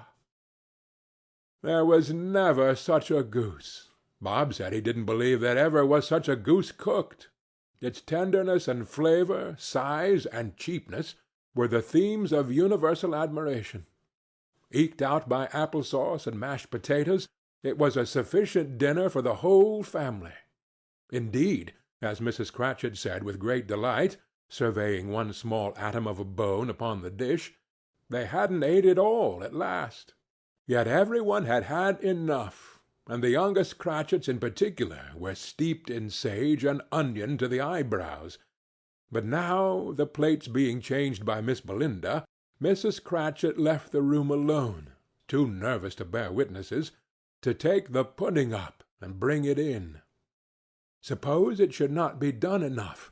Suppose it should break in turning out? Suppose somebody should have got over the wall of the back-yard and stolen it, while they were merry with the goose, a supposition at which the two young Cratchits became livid. All sorts of horrors were supposed. Hullo! A great deal of steam. The pudding was out of the copper. A smell like a washing-day. That was the cloth. A smell like an eating-house and a pastry-cook's next door to each other, with a laundress's next door to that. That was the pudding. In half a minute Mrs. Cratchit entered, flushed but smiling proudly, with the pudding, like a speckled cannon-ball, so hard and firm, blazing in half a quartern of ignited brandy, and bedight with Christmas holly stuck into the top. Oh, a wonderful pudding! Bob Cratchit said, and calmly too, that he regarded it as the greatest success achieved by Mrs. Cratchit since their marriage. Mrs. Cratchit said that now the weight was off her mind, she would confess that she had her doubts about the quantity of flour. Everybody had something to say about it, but nobody said or thought it was at all a small pudding for a large family. It would have been flat heresy to do so. Any Cratchit would have blushed to hint at such a thing. At last the dinner was all done. The cloth was cleared, the hearth swept, and the fire made up. The compound in the jug being tasted, and considered perfect, apples and oranges were put upon the table, and a shovelful of chestnuts on the fire. Then all the Cratchit family drew round the hearth, in what Bob Cratchit called a circle, meaning half a one, and at Bob Cratchit's elbow stood the family display of glass, 2 tumblers, and a custard cup without a handle. These held the hot stuff from the jug, however, as well as golden goblets would have done, and Bob served it out with beaming looks, while the chestnuts on the fire sputtered and cracked noisily. Then Bob proposed. "A Merry Christmas to us all, my dears. God bless us," which all the family re-echoed. "God bless us, every one," said Tiny Tim, the last of all. He sat very close to his father's side upon his little stool. Bob held his withered little hand in his, as if he loved the child, and wished to keep him by his side, and dreaded that he might be taken from him. "Spirit," said Scrooge, with an interest he had never felt before, "tell me if Tiny Tim will live." "I see a vacant seat," replied the ghost, "in the poor chimney-corner, and a crutch without an owner, carefully preserved. If these shadows remain unaltered by the future, the child will die."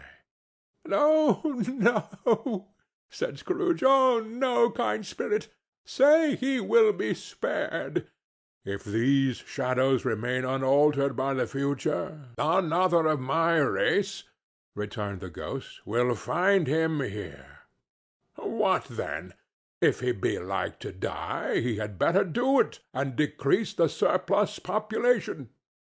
Scrooge hung his head to hear his own words quoted by the spirit, and was overcome with penitence and grief. "Man," said the ghost, If man you be in heart, not adamant, forbear that wicked cant until you have discovered what the surplus is, and where it is. Will you decide what men shall live, what men shall die? It may be that in the sight of heaven you are more worthless and less fit to live than millions like this poor man's child. O God! To hear the insect on the leaf pronouncing on the too much life among his hungry brothers in the dust. Scrooge bent before the ghost's rebuke, and trembling cast his eyes upon the ground. But he raised them speedily on hearing his own name. "Mr. Scrooge," said Bob, "I'll give you Mr. Scrooge, the founder of the feast."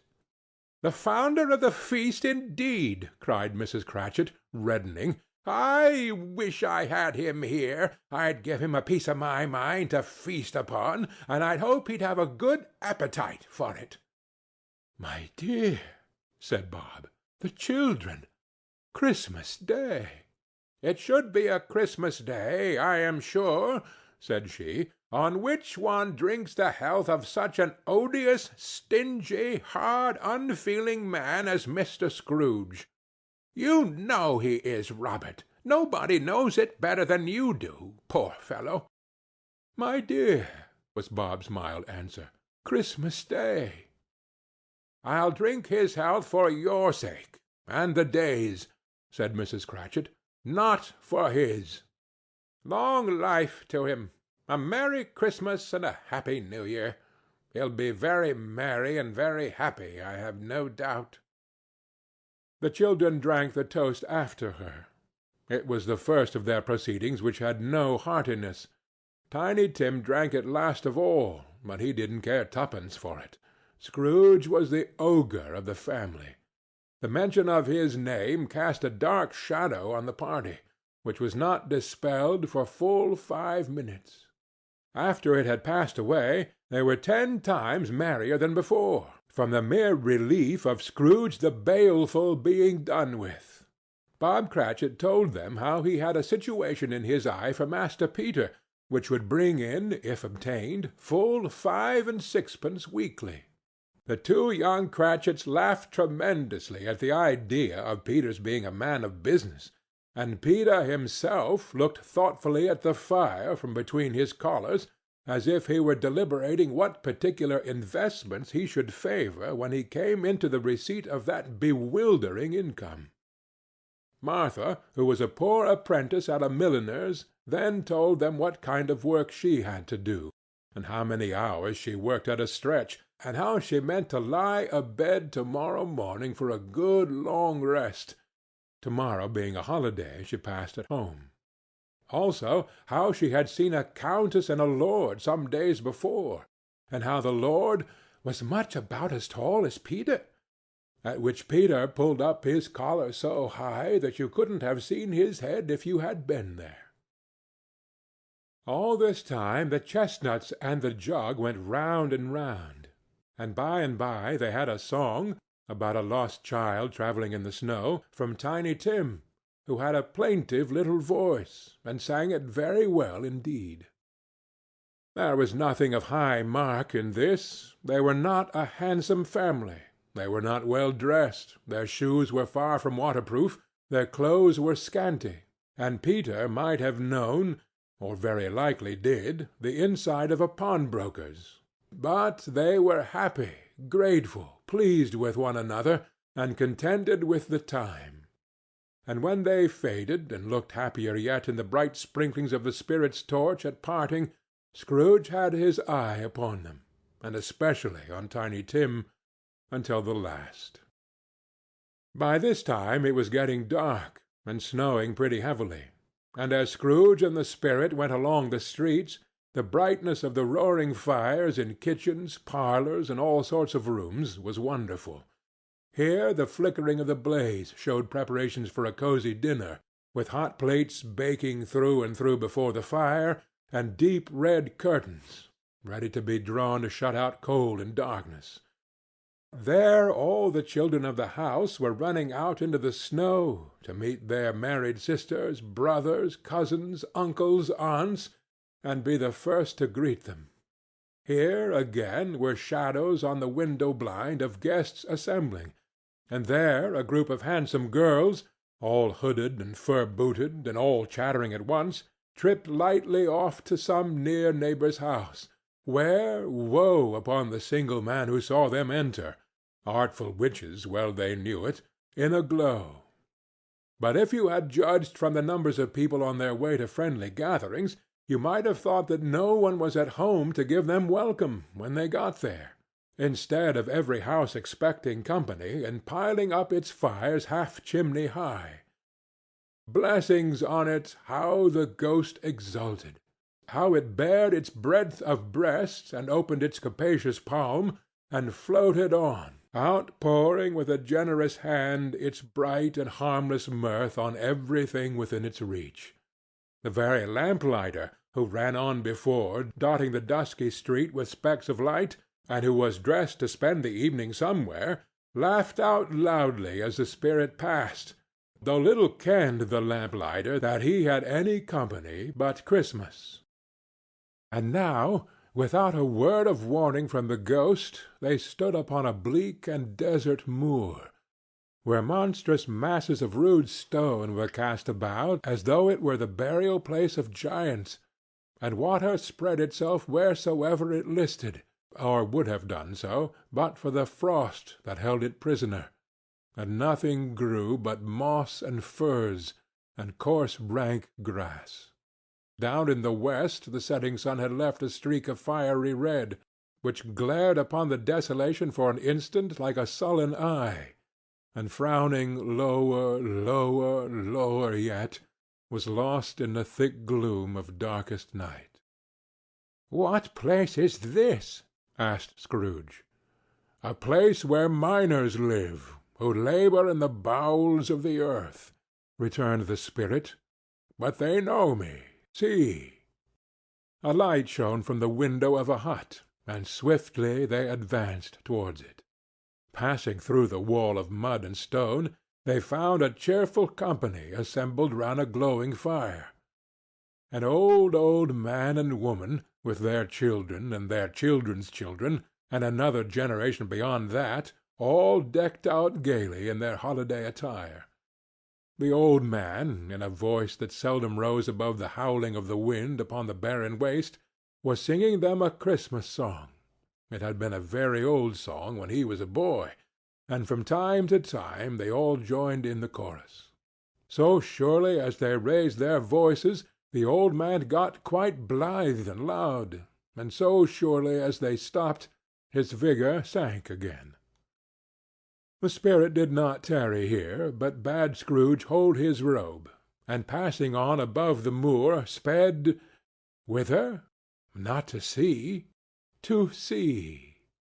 To Scrooge's horror, looking back, he saw the last of the land, a frightful range of rocks, behind them, and his ears were deafened by the thundering of water, as it rolled and roared and raged among the dreadful caverns it had worn, and fiercely tried to undermine the earth. Built upon a dismal reef of sunken rocks, some league or so from shore, on which the waters chafed and dashed the wild year through, there stood a solitary lighthouse. Great heaps of seaweed clung to its base, and storm-birds, born of the wind, one might suppose, as seaweed of the water, rose and fell about it like the waves they skimmed. But even here 2 men who watched the light had made a fire, that through the loophole in the thick stone wall shed out a ray of brightness on the awful sea. Joining their horny hands over the rough table at which they sat, they wished each other Merry Christmas in their can of grog. And one of them, the elder too, with his face all damaged and scarred with hard weather as the figurehead of an old ship might be, struck up a sturdy song that was like a gale in itself. Again the ghost sped on, above the black and heaving sea.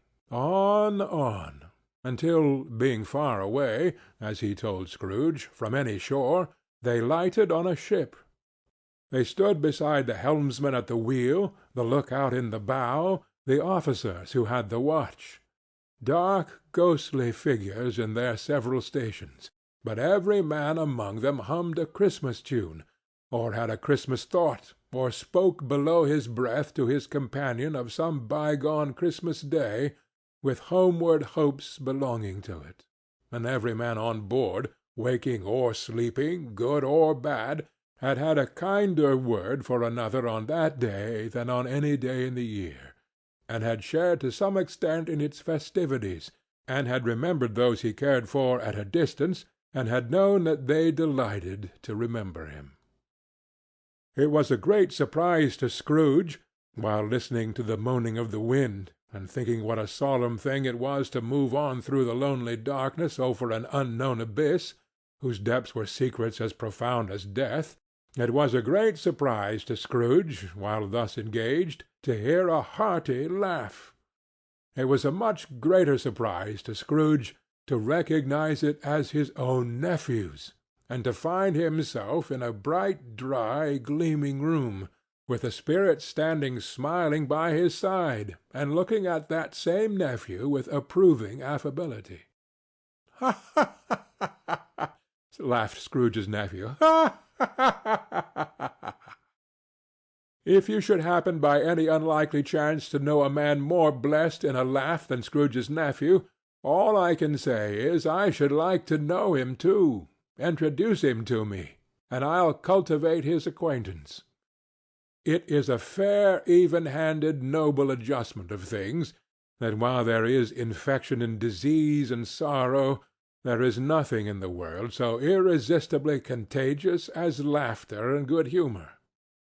When Scrooge's nephew laughed in his way, holding his sides, rolling his head, and twisting his face into the most extravagant contortions, Scrooge's niece, by marriage, laughed as heartily as he, and their assembled friends, being not a bit behindhand, roared out lustily, "Ha, ha, ha, ha!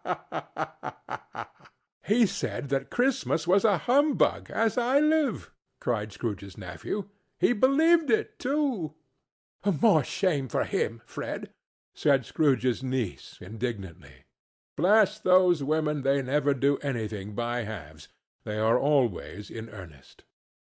She was very pretty, exceedingly pretty, with a dimpled, surprised-looking, capital face, a ripe little mouth that seemed made to be kissed, as no doubt it was, all kinds of good little dots about her chin that melted into one another when she laughed, and the sunniest pair of eyes you ever saw in any little creature's head.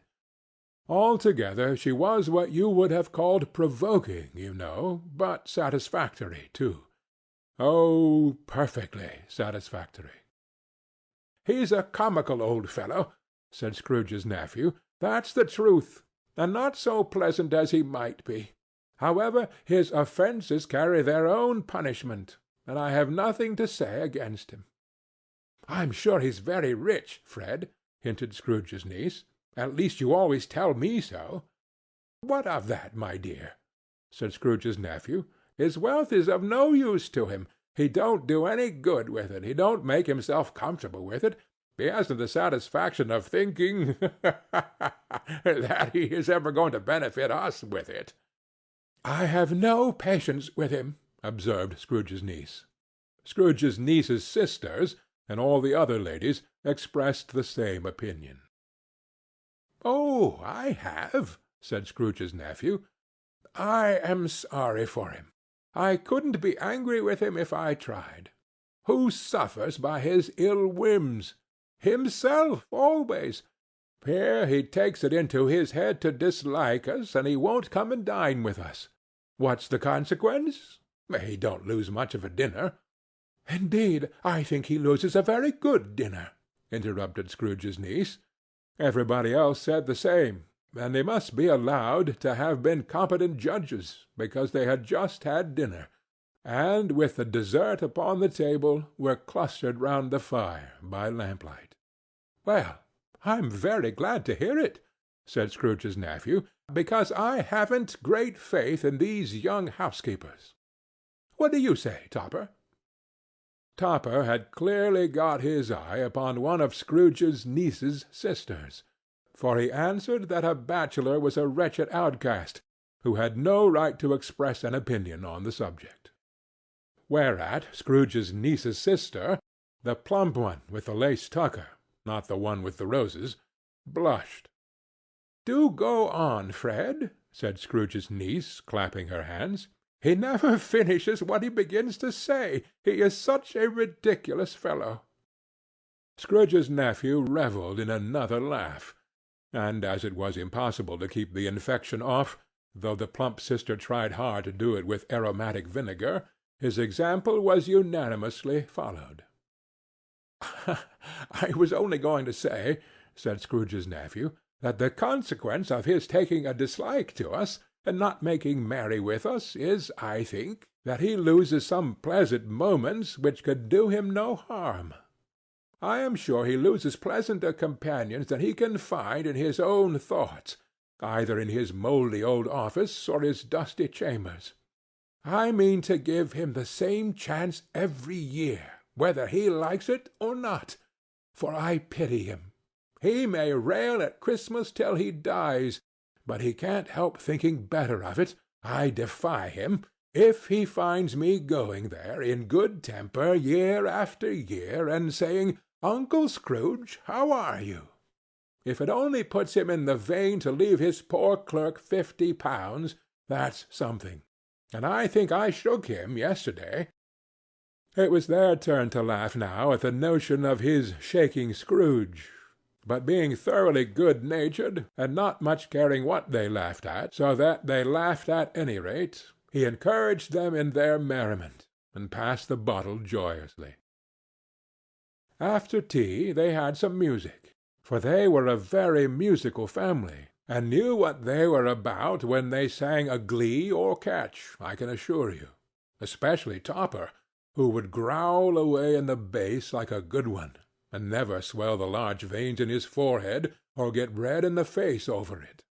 Scrooge's niece played well upon the harp, and played among other tunes a simple little air, a mere nothing, you might learn to whistle it in 2 minutes, which had been familiar to the child who fetched Scrooge from the boarding-school, as he had been reminded by the ghost of Christmas past.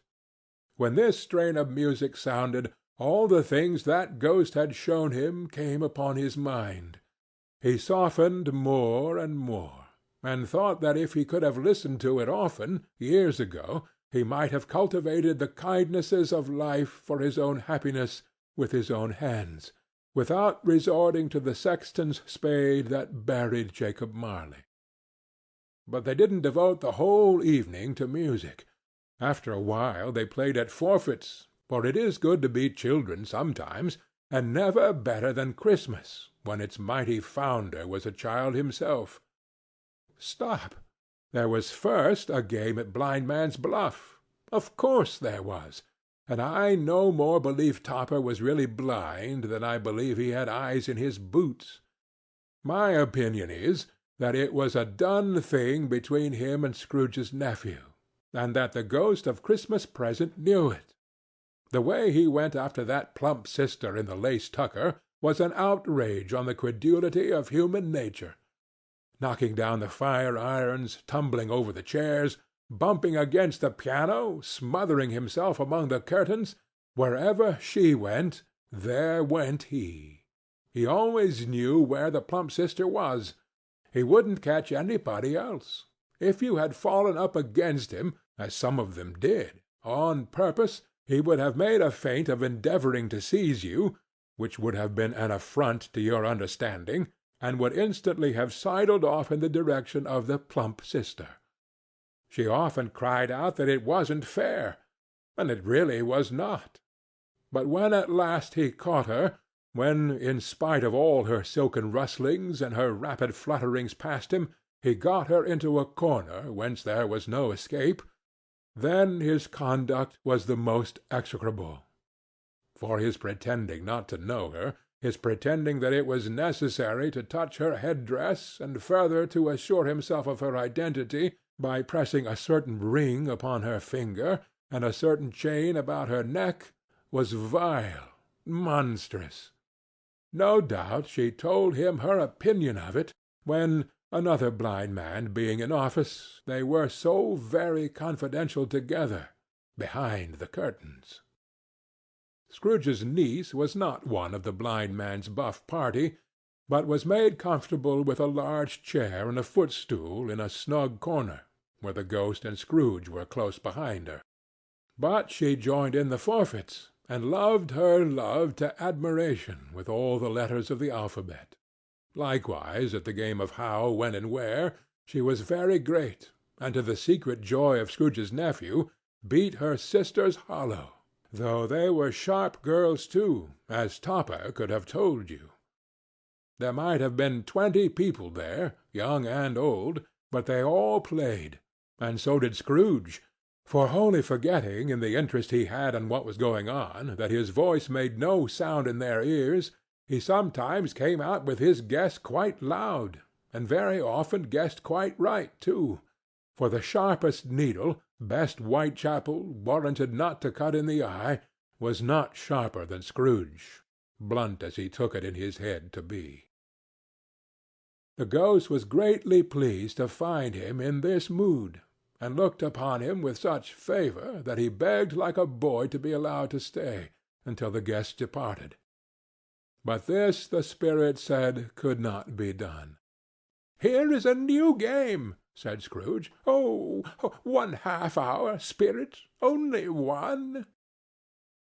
It was a game called Yes and No, where Scrooge's nephew had to think of something, and the rest must find out what, he only answering to their questions yes or no, as the case was.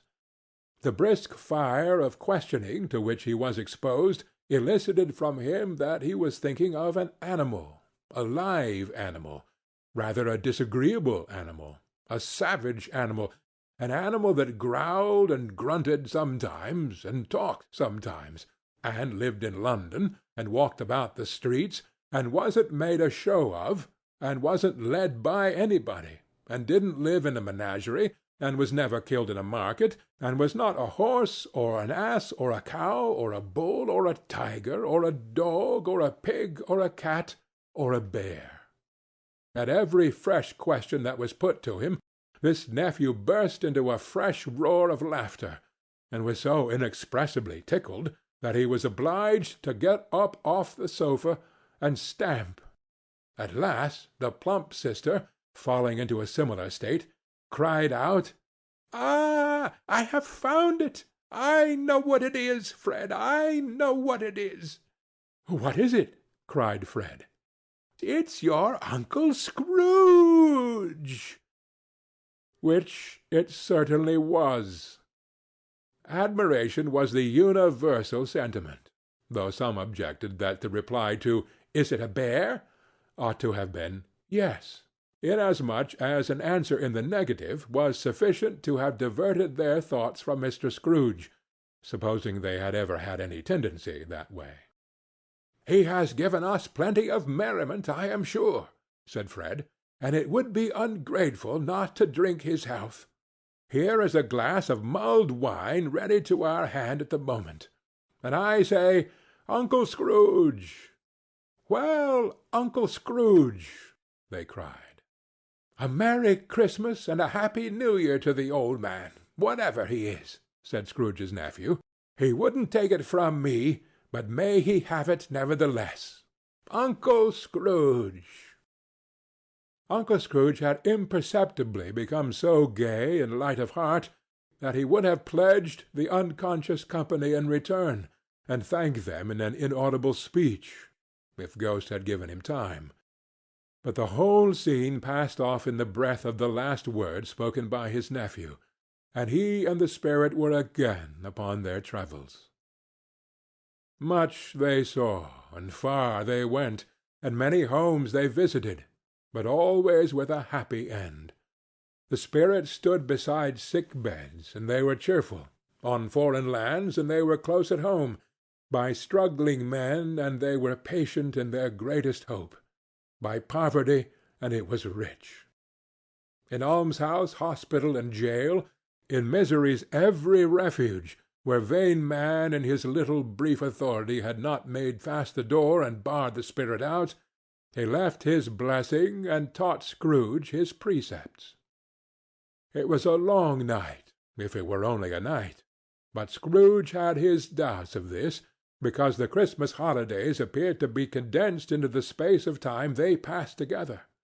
It was strange, too, that while Scrooge remained unaltered in his outward form, the ghost grew older, clearly older. Scrooge had observed this change, but never spoke of it until they left the children's Twelfth Night party, when, looking at the spirit as they stood together in an open place, he noticed that his hair was grey. "Are spirits' lives so short?" asked Scrooge.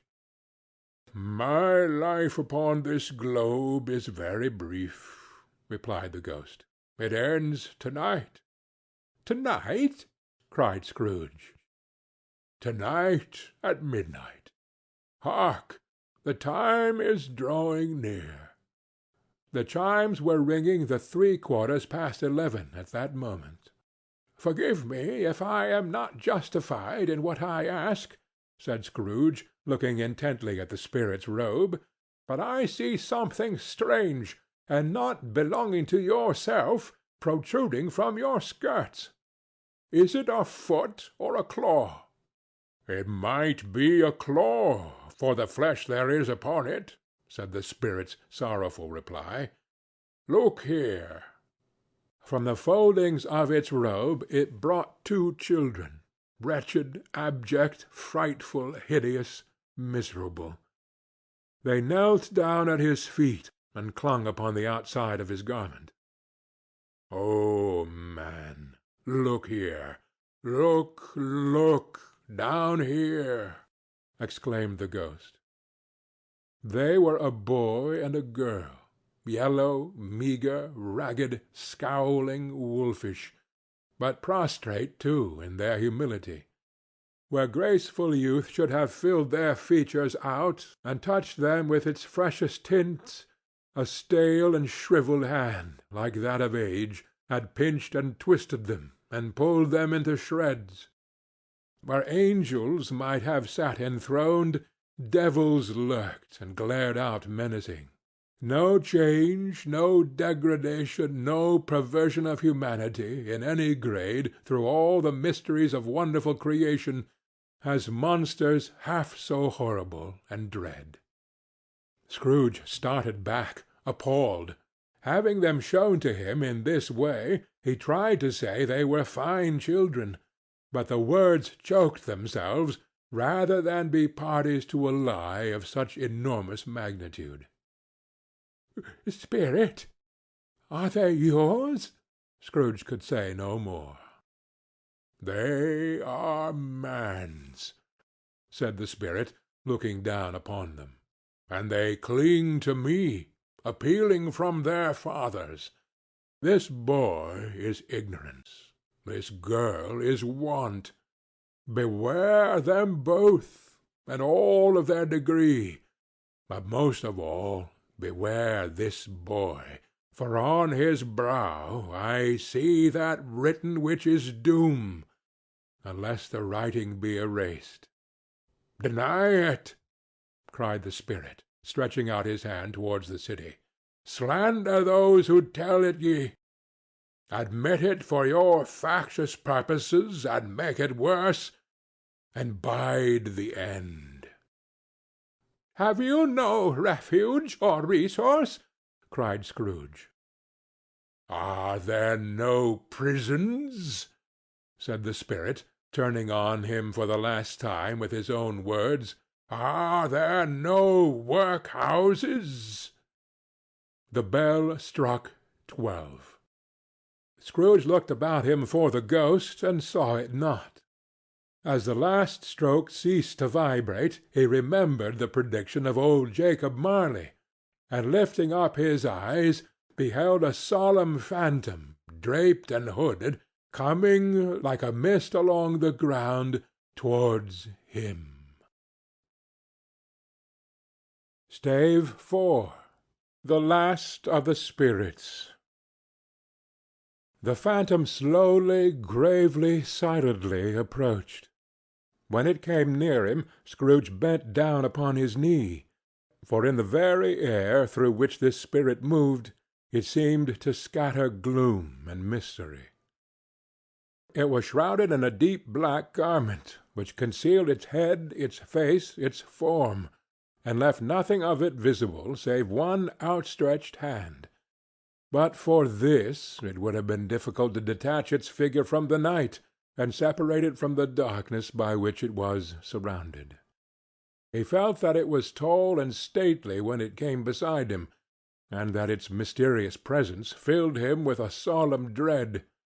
He knew no more, for the spirit neither spoke nor moved. "I am in the presence of the ghost of Christmas yet to come," said Scrooge. The spirit answered not, but pointed onward with its hand. "You are about to show me shadows of the things that have not happened, but will happen in the time before us," Scrooge pursued. "Is that so, spirit?" The upper portion of the garment was contracted for an instant in its folds, as if the spirit had inclined its head. That was the only answer he received. Although well used to ghostly company by this time, Scrooge feared the silent shape so much that his legs trembled beneath him, and he found that he could hardly stand when he prepared to follow it. The spirit paused a moment, as observing his condition, and giving him time to recover. But Scrooge was all the worse for this. It thrilled him with a vague, uncertain horror to know that behind that dusky shroud there were ghostly eyes intently fixed upon him, while he, though he stretched his own to the utmost, could see nothing but a spectral hand and one great heap of black. "Ghost of the future!"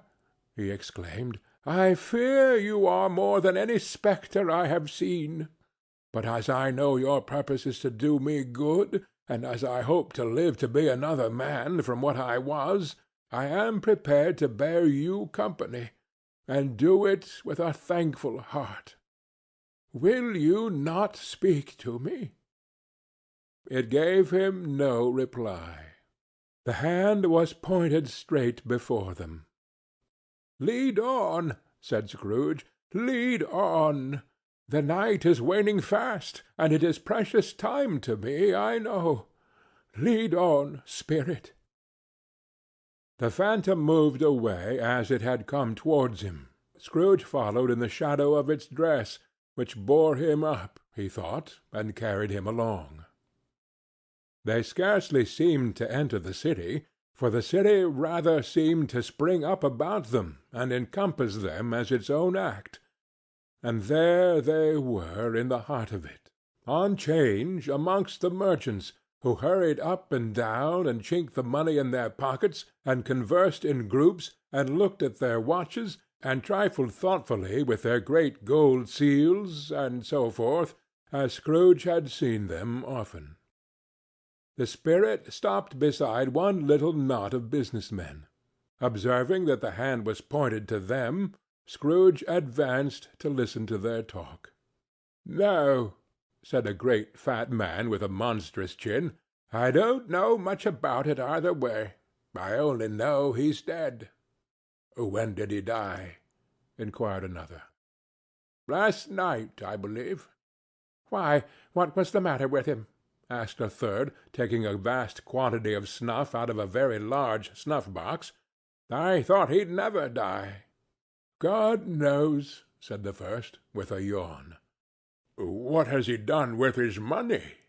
asked a red-faced gentleman with a pendulous excrescence on the end of his nose that shook like the gills of a turkey-cock. "I haven't heard," said the man with the large chin, yawning again.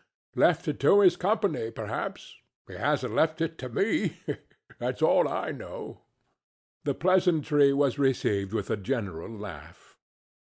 "It's likely to be a very cheap funeral," said the same speaker, "for upon my life I don't know of anybody to go to it.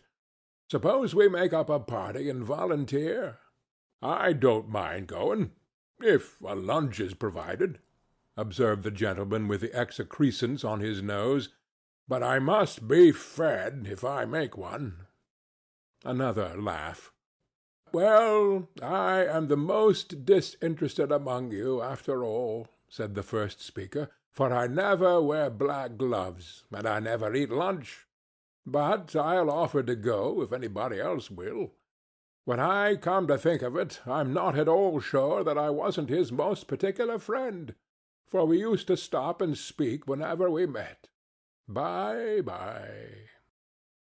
Speakers and listeners strolled away, and mixed with other groups. Scrooge knew the men, and looked towards the spirit for an explanation. The phantom glided on into a street. His finger pointed to two persons meeting. Scrooge listened again, thinking that the explanation might lie here. He knew these men also perfectly. They were men of business, very wealthy, and of great importance. He had made a point always of standing well in their esteem, in a business point of view, that is, strictly in a business point of view. "How are you?" said one. "How are you?" returned the other. "Well," said the first, "Old Scratch has got his own at last, eh?" "So I am told," returned the second. "Cold, isn't it? Seasonable for Christmas time. You're not a skater, I suppose?" "Oh, no. Something else to think of. Good morning." Not another word. That was their meeting, their conversation, and their parting.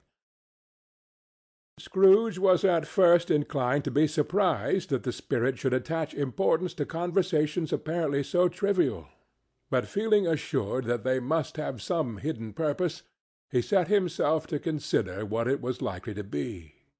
They would scarcely be supposed to have any bearing on the death of Jacob, his old partner, for that was past, and this ghost's province was the future.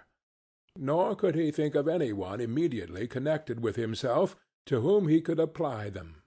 But nothing doubting that to whomsoever they applied they had some latent moral for his own improvement, he resolved to treasure up every word he heard, and everything he saw, and especially to observe the shadow of himself when it appeared.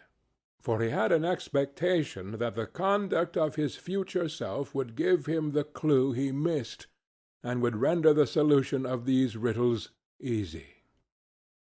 He looked about in that very place for his own image, but another man stood in his accustomed corner, and though the clock pointed to his usual time of day for being there, he saw no likeness of himself among the multitudes that poured in through the porch. It gave him little surprise, however, for he had been revolving in his mind a change of life, and thought and hoped he saw his new-born resolutions carried out in this. Quiet and dark, beside him stood the phantom, with his outstretched hand. When he roused himself from his thoughtful quest, he fancied from the turn of the hand, and its situation in reference to himself, that the unseen eyes were looking at him keenly. It made him shudder, and feel very old. They left the busy scene, and went into an obscure part of the town, where Scrooge had never penetrated before, although he recognized its situation and its bad repute.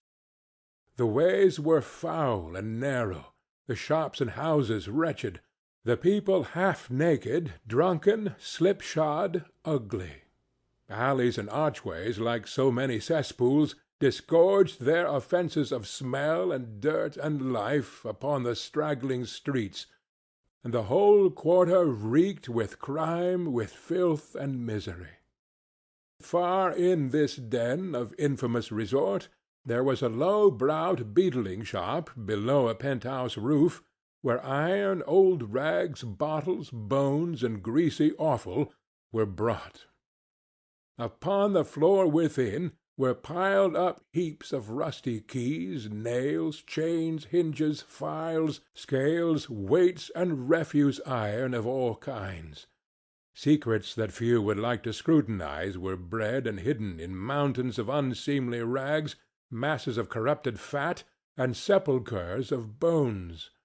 Sitting in among the wares he dealt in, by a charcoal stove made of old bricks, was a grey-haired rascal nearly 70 years of age, who had screened himself from the cold air without by a frowsy curtaining of miscellaneous tatters hung upon a line, and smoked his pipe in all the luxury of calm retirement.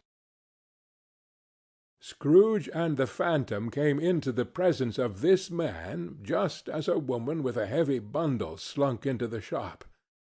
But she had scarcely entered when another woman, similarly laden, came in too, and she was closely followed by a man in faded black, who was no less startled by the sight of them than they had been upon the recognition of each other. After a short period of blank astonishment, in which the old man with the pipe had joined them, they all three burst into a laugh. "Let the charwoman alone to be the first," cried she who had entered first. "Let the laundress alone to be the second, and let the undertaker's man alone to be the third. Look here, old Joe, here's a chance, if we haven't all three met here without meaning it." "You couldn't have met in a better place," said old Joe, removing his pipe from his mouth. "Come into the parlour. You were made free of it long ago, you know, and the other two ain't strangers. Stop till I shut the door of the shop. Ah, how it squeaks! There ain't such a rusty bit of metal in the place as its own hinges, I believe, and I'm sure there's no such old bones here as mine. We're all suitable to our calling. We're well matched. Come into the parlour. Come into the parlour." The parlour was the space between the screen of rags. The old man raked the fire together with an old stair-rod, and having trimmed his smoky lamp, for it was night, with the stem of his pipe, put it in his mouth again. While he did this, the woman who had already spoken threw her bundle on the floor, and sat down in a flaunting manner on a stool, crossing her elbows on her knees, and looking with a bold defiance at the other two. "What odds, then? What odds, Mrs. Dilber?" said the woman. "Every person has a right to take care of themselves. He always did." "That's true, indeed," said the laundress. "No man more so." "Why, then, don't stand staring as if you was afraid, woman. Who's the wiser? We're not going to pick holes in each other's coats, I suppose." "No, indeed," said Mrs. Dilber and the man together. "We should hope not." "Very well, then," cried the woman. "That's enough. Who's the worse for the loss of a few things like these? Not a dead man, I suppose." "No, indeed," said Mrs. Dilber. "If he wanted to keep 'em after he was dead, a wicked old screw," pursued the woman, "why, wasn't he natural in his lifetime? If he had been, he'd have had somebody to look after him when he was struck with death, instead of lying gasping out his last there, alone, by himself." "It's the truest word that ever was spoken," said Mrs. Dilber. "It's a judgment on him." "I wish it was a little heavier judgment," replied the woman. "And it should have been, you may depend on it, if I could have laid my hands on anything else. Open that bundle, old Joe, and let me know the value of it. Speak out plain. I'm not afraid to be the first, nor afraid for them to see it. We know pretty well that we were helping ourselves before we met here, I believe. It's no sin. Open the bundle, Joe."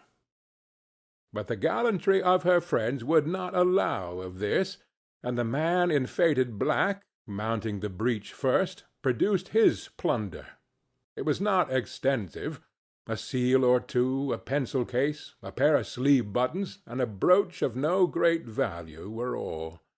They were severally examined and appraised by old Joe, who chalked the sums he was disposed to give for each upon the wall, and added them up into a total when he found there was nothing more to come. "That's your account," said Joe, "and I wouldn't give another sixpence if I was to be boiled for not doing it. Who's next?" Mrs. Dilber was next.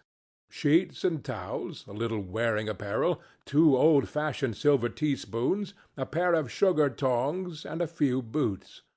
Her account was stated on the wall in the same manner. "I always give too much to ladies. It's a weakness of mine, and that's the way I ruin myself," said old Joe. "That's your account. If you asked me for another penny, and made it an open question, I'd repent of being so liberal and knock off half a crown." "And now undo my bundle, Joe," said the first woman. Joe went down on his knees for the greater convenience of opening it, and having unfastened a great many knots, dragged out a large and heavy roll of some dark stuff. "What do you call this?" said Joe. "Bed curtains?" "Ah!" returned the woman, laughing and leaning forward on her crossed arms. "Ha, ha, ha! Bed curtains! You don't mean to say you took 'em down, rings and all, with him lying there?" said Joe. "Yes, I do," replied the woman. "Why not?" "Why, you were born to make your fortune," said Joe, "and you'll certainly do it." "I certainly shan't hold my hand, when I can get anything in it by reaching out, for the sake of such a man as he was, I promise you, Joe," returned the woman coolly. "Don't drop that oil upon the blankets, now." "His blankets?" asked Joe. "Who else's do you think?" replied the woman. "He isn't likely to take cold without 'em, I dare say." "I hope he didn't die of anything catching, eh?" said old Joe, stopping in his work and looking up. "Don't you be afraid of that," returned the woman. "I ain't so fond of his company that I'd loiter about him for such doings, if he did. Ah, you may look through that shirt till your eyes ache, but you won't find a hole in it, nor a threadbare place. It's the best he had, and a fine one, too. They'd have wasted it if it hadn't been for me." "What do you call wasting it?" asked old Joe. "Well, putting it on him to be buried in, to be sure," replied the woman with a laugh. "Somebody was fool enough to do it, but I took it off again. If calico ain't good enough for such a purpose, it isn't good enough for anything. It's quite as becoming to the body. He can't look uglier than he did in that one." Scrooge listened to this dialogue in horror. As they sat grouped about their spoil in the scanty light afforded by the old man's lamp, he viewed them with a detestation and disgust which could hardly have been greater, though they had been obscene demons marketing the corpse itself. "Ha, ha, ha!" laughed the same woman, when old Joe, producing a flannel bag with money in it, told out their several gains upon the ground. "This is the end of it, you see. He frightened every one away from him when he was alive, to profit us when he was dead. Ha, ha, ha, ha!" "Spirit," said Scrooge, shuddering from head to foot, I see. The case of this unhappy man might be my own. My life tends that way now. Merciful heaven! What is this?" He recoiled in terror, for the scene had changed, and now he almost touched a bed, a bare uncurtained bed, on which, beneath a ragged sheet, there lay a something covered up, which, though it was dumb, announced itself in awful language. The room was very dark, too dark to be observed with any accuracy, though Scrooge glanced round it in obedience to a secret impulse, anxious to know what kind of room it was. A pale light, rising in the outer air, fell straight upon the bed, and on it, plundered and bereft, unwatched, unwept, uncared for, was the body of this man. Scrooge glanced towards the phantom. Its steady hand was pointed to the head. The cover was so carelessly adjusted that the slightest raising of it, the motion of a finger upon Scrooge's part, would have disclosed the face. He thought of it, felt how easy it would be to do, and longed to do it, but had no more power to withdraw the veil than to dismiss the spectre at his side. O cold, cold, rigid, dreadful death, set up thine altar here, and dress it with such terrors as thou hast at thy command, for this is thy dominion. But of the loved, revered, and honored head thou canst not turn one hair to thy dread purposes, and make one feature odious. It is not that the hand is heavy, and will fall down when released. It is not that the heart and pulse are still, but that the hand was open, generous, and true, the heart brave, warm, and tender, and the pulse a man's. Strike, Shadow, strike, and see his good deeds springing from the wound to sow the world with life immortal. No voice pronounced these words in Scrooge's ears, and yet he heard them when he looked upon the bed. He thought if this man could be raised up now, what would be his foremost thoughts?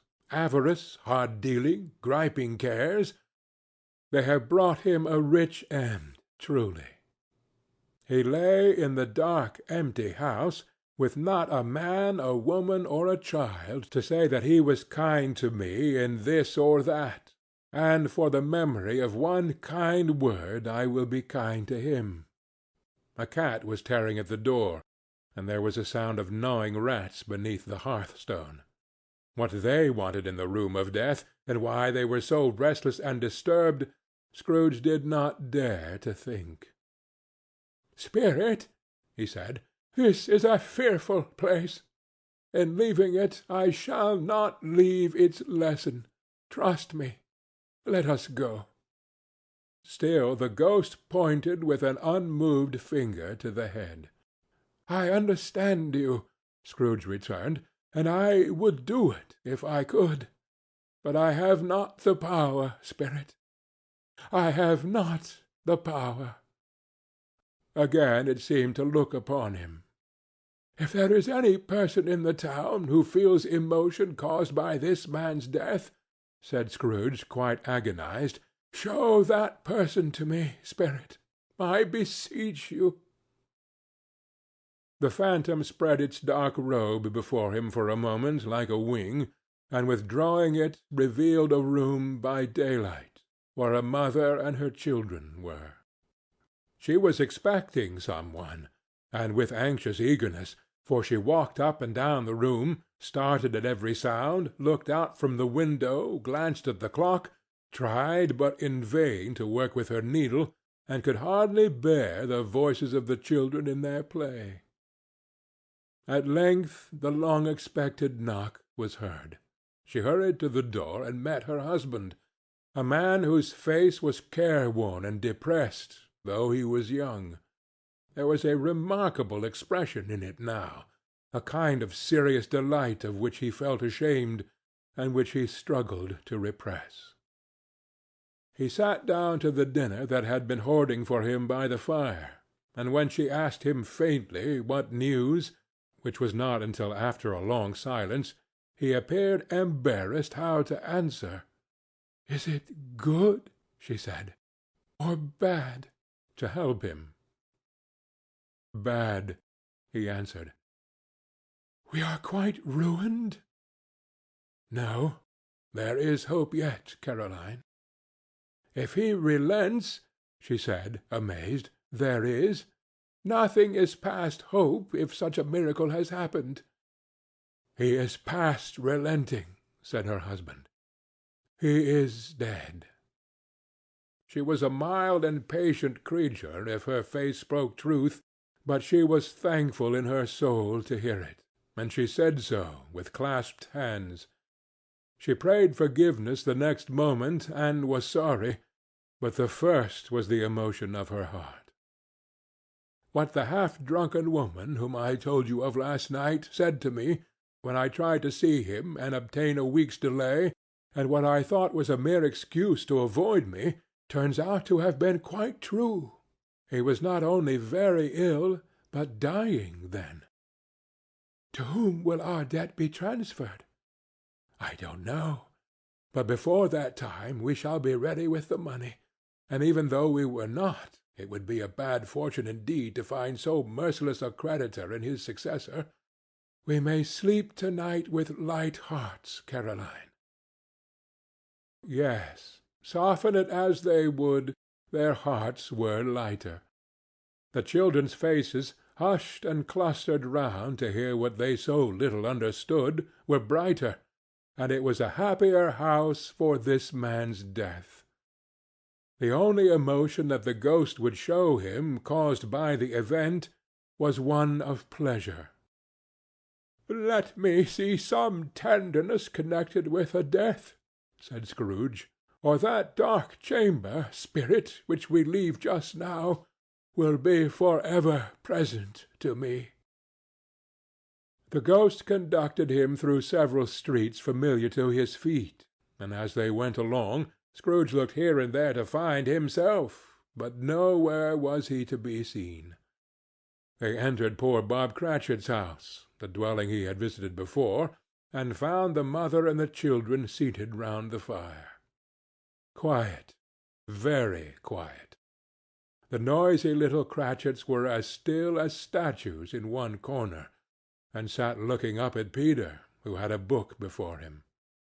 The mother and her daughters were engaged in sewing, but surely they were very quiet. "And he took a child and set him in the midst of them." Where had Scrooge heard these words? He had not dreamed them. The boy must have read them out as he and the spirit crossed the threshold. Why did he not go on? The mother laid her work upon the table, and put her hand up to her face. "The colour hurts my eyes," she said. "The colour? Oh, poor Tiny Tim!" "They're better now again," said Cratchit's wife. "It makes them weak by candlelight, and I wouldn't show weak eyes to your father when he comes home for the world. It must be near his time." "Past it, rather," Peter answered, shutting up his book. "But I think he has walked a little slower than he used, these few last evenings, mother."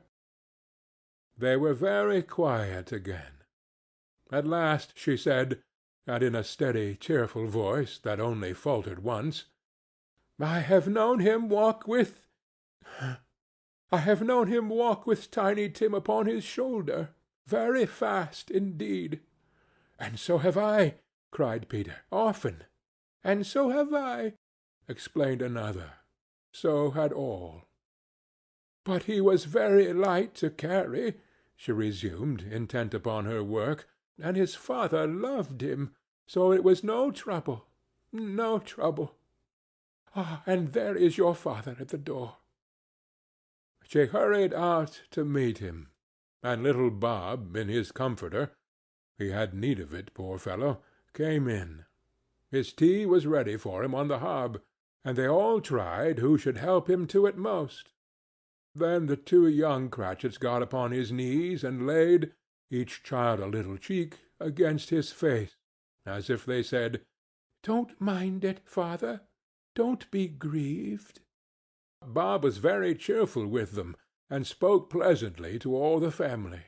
He looked at the work upon the table, and praised the industry and speed of Mrs. Cratchit and the girls. They would be done long before Sunday, he said. "Sunday? You went to-day, then, Robert?" said his wife. "Yes, my dear," returned Bob. "I wish you could have gone. It would have done you good to see how green a place it is. But you'll see it often. I promised him that I would walk there on a Sunday." "My little child!" cried Bob. "My little child!" He broke down all at once. He couldn't help it. If he could have helped it, he and his child would have been further apart, perhaps, than they were. He left the room and went upstairs into the room above, which was lighted cheerfully and hung with Christmas. There was a chair set close beside the child, and there were signs of someone having been there lately. Poor Bob sat down in it, and when he had thought a little and composed himself, he kissed the little face. He was reconciled to what had happened, and went down again quite happy. They drew about the fire and talked, the girls and mother working still. Bob told them of the extraordinary kindness of Mr. Scrooge's nephew, whom he had scarcely seen but once, and who, meeting him in the street that day, and seeing that he looked just a little down, you know, said Bob, inquired what had happened to distress him. On which, said Bob, for he is the pleasantest spoken gentleman you ever heard, I told him. "I am heartily sorry for it, Mr. Cratchit," he said, "and heartily sorry for your good wife. By the by, how he ever knew that, I don't know." "Knew what, my dear?" "Why, that you were a good wife," replied Bob. "Oh, everybody knows that," said Peter. "Very well observed, my boy," cried Bob. "I hope they do." "Heartily sorry," he said, "for your good wife. If I can be of service to you in any way," he said, giving me his card, "that's where I live. Pray come to me." Now, it wasn't, cried Bob, for the sake of anything he might be able to do for us, so much as for his kind way, that this was quite delightful. It really seemed as if he had known our Tiny Tim, and felt with us. "I'm sure he's a good soul," said Mrs. Cratchit. "You would be surer of it, my dear," returned Bob, "if you saw and spoke to him. I shouldn't be at all surprised, mark what I say, if he got Peter a better situation." "Only hear that, Peter," said Mrs. Cratchit. "And then," cried one of the girls, "Peter will be keeping company with some one and setting up for himself." "Get along with you," retorted Peter, grinning. "It's just as likely as not," said Bob, "one of these days, though there's plenty of time for that, my dear. But however and whenever we part from one another, I am sure we shall none of us forget Tiny Tim, shall we? Or this first parting that there was among us." "Never, father," cried they all. "And I know," said Bob, "I know, my dears, that when we recollect how patient and how mild he was, although he was a little child, we shall not quarrel easily among ourselves, and forget poor Tiny Tim in doing it." "No, never, father," they all cried again. "I am very happy," said little Bob. "I am very happy." Mrs. Cratchit kissed him, his daughters kissed him, the two young Cratchits kissed him, and Peter and himself shook hands. "Spirit of Tiny Tim, thy childish essence was from God." "Spectre," said Scrooge, "something informs me that our parting moment is at hand. I know it, but I know not how. Tell me what man that was whom we saw lying dead." The ghost of Christmas yet to come conveyed him, as before, though at a different time, he thought. Indeed, there seemed no order in these latter visions, save that they were in the future, into the resorts of business men, but showed him not himself. Indeed, the spirit did not stay for anything, but went straight on, as to the end just now desired, until besought by Scrooge to tarry for a moment. "This court," said Scrooge, "through which we hurry now, is where my place of occupation is, and has been for a length of time. I see the house. Let me behold what I shall be in days to come." The spirit stopped. The hand was pointed elsewhere. "The house is yonder," Scrooge exclaimed. "Why do you point away?" The inexorable finger underwent no change. Scrooge hastened to the window of his office, and looked in. It was an office still, but not his. The furniture was not the same, and the figure in the chair was not himself. The phantom pointed as before. He joined it once again, and wondering why and whither he had gone, accompanied it until they reached an iron gate. He paused to look round before entering. A churchyard!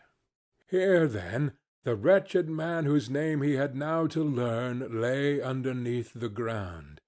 It was a worthy place, walled in by houses, overrun by grass and weeds, the growth of vegetation's death, not life, choked up with too much burying, fat with repleted appetite.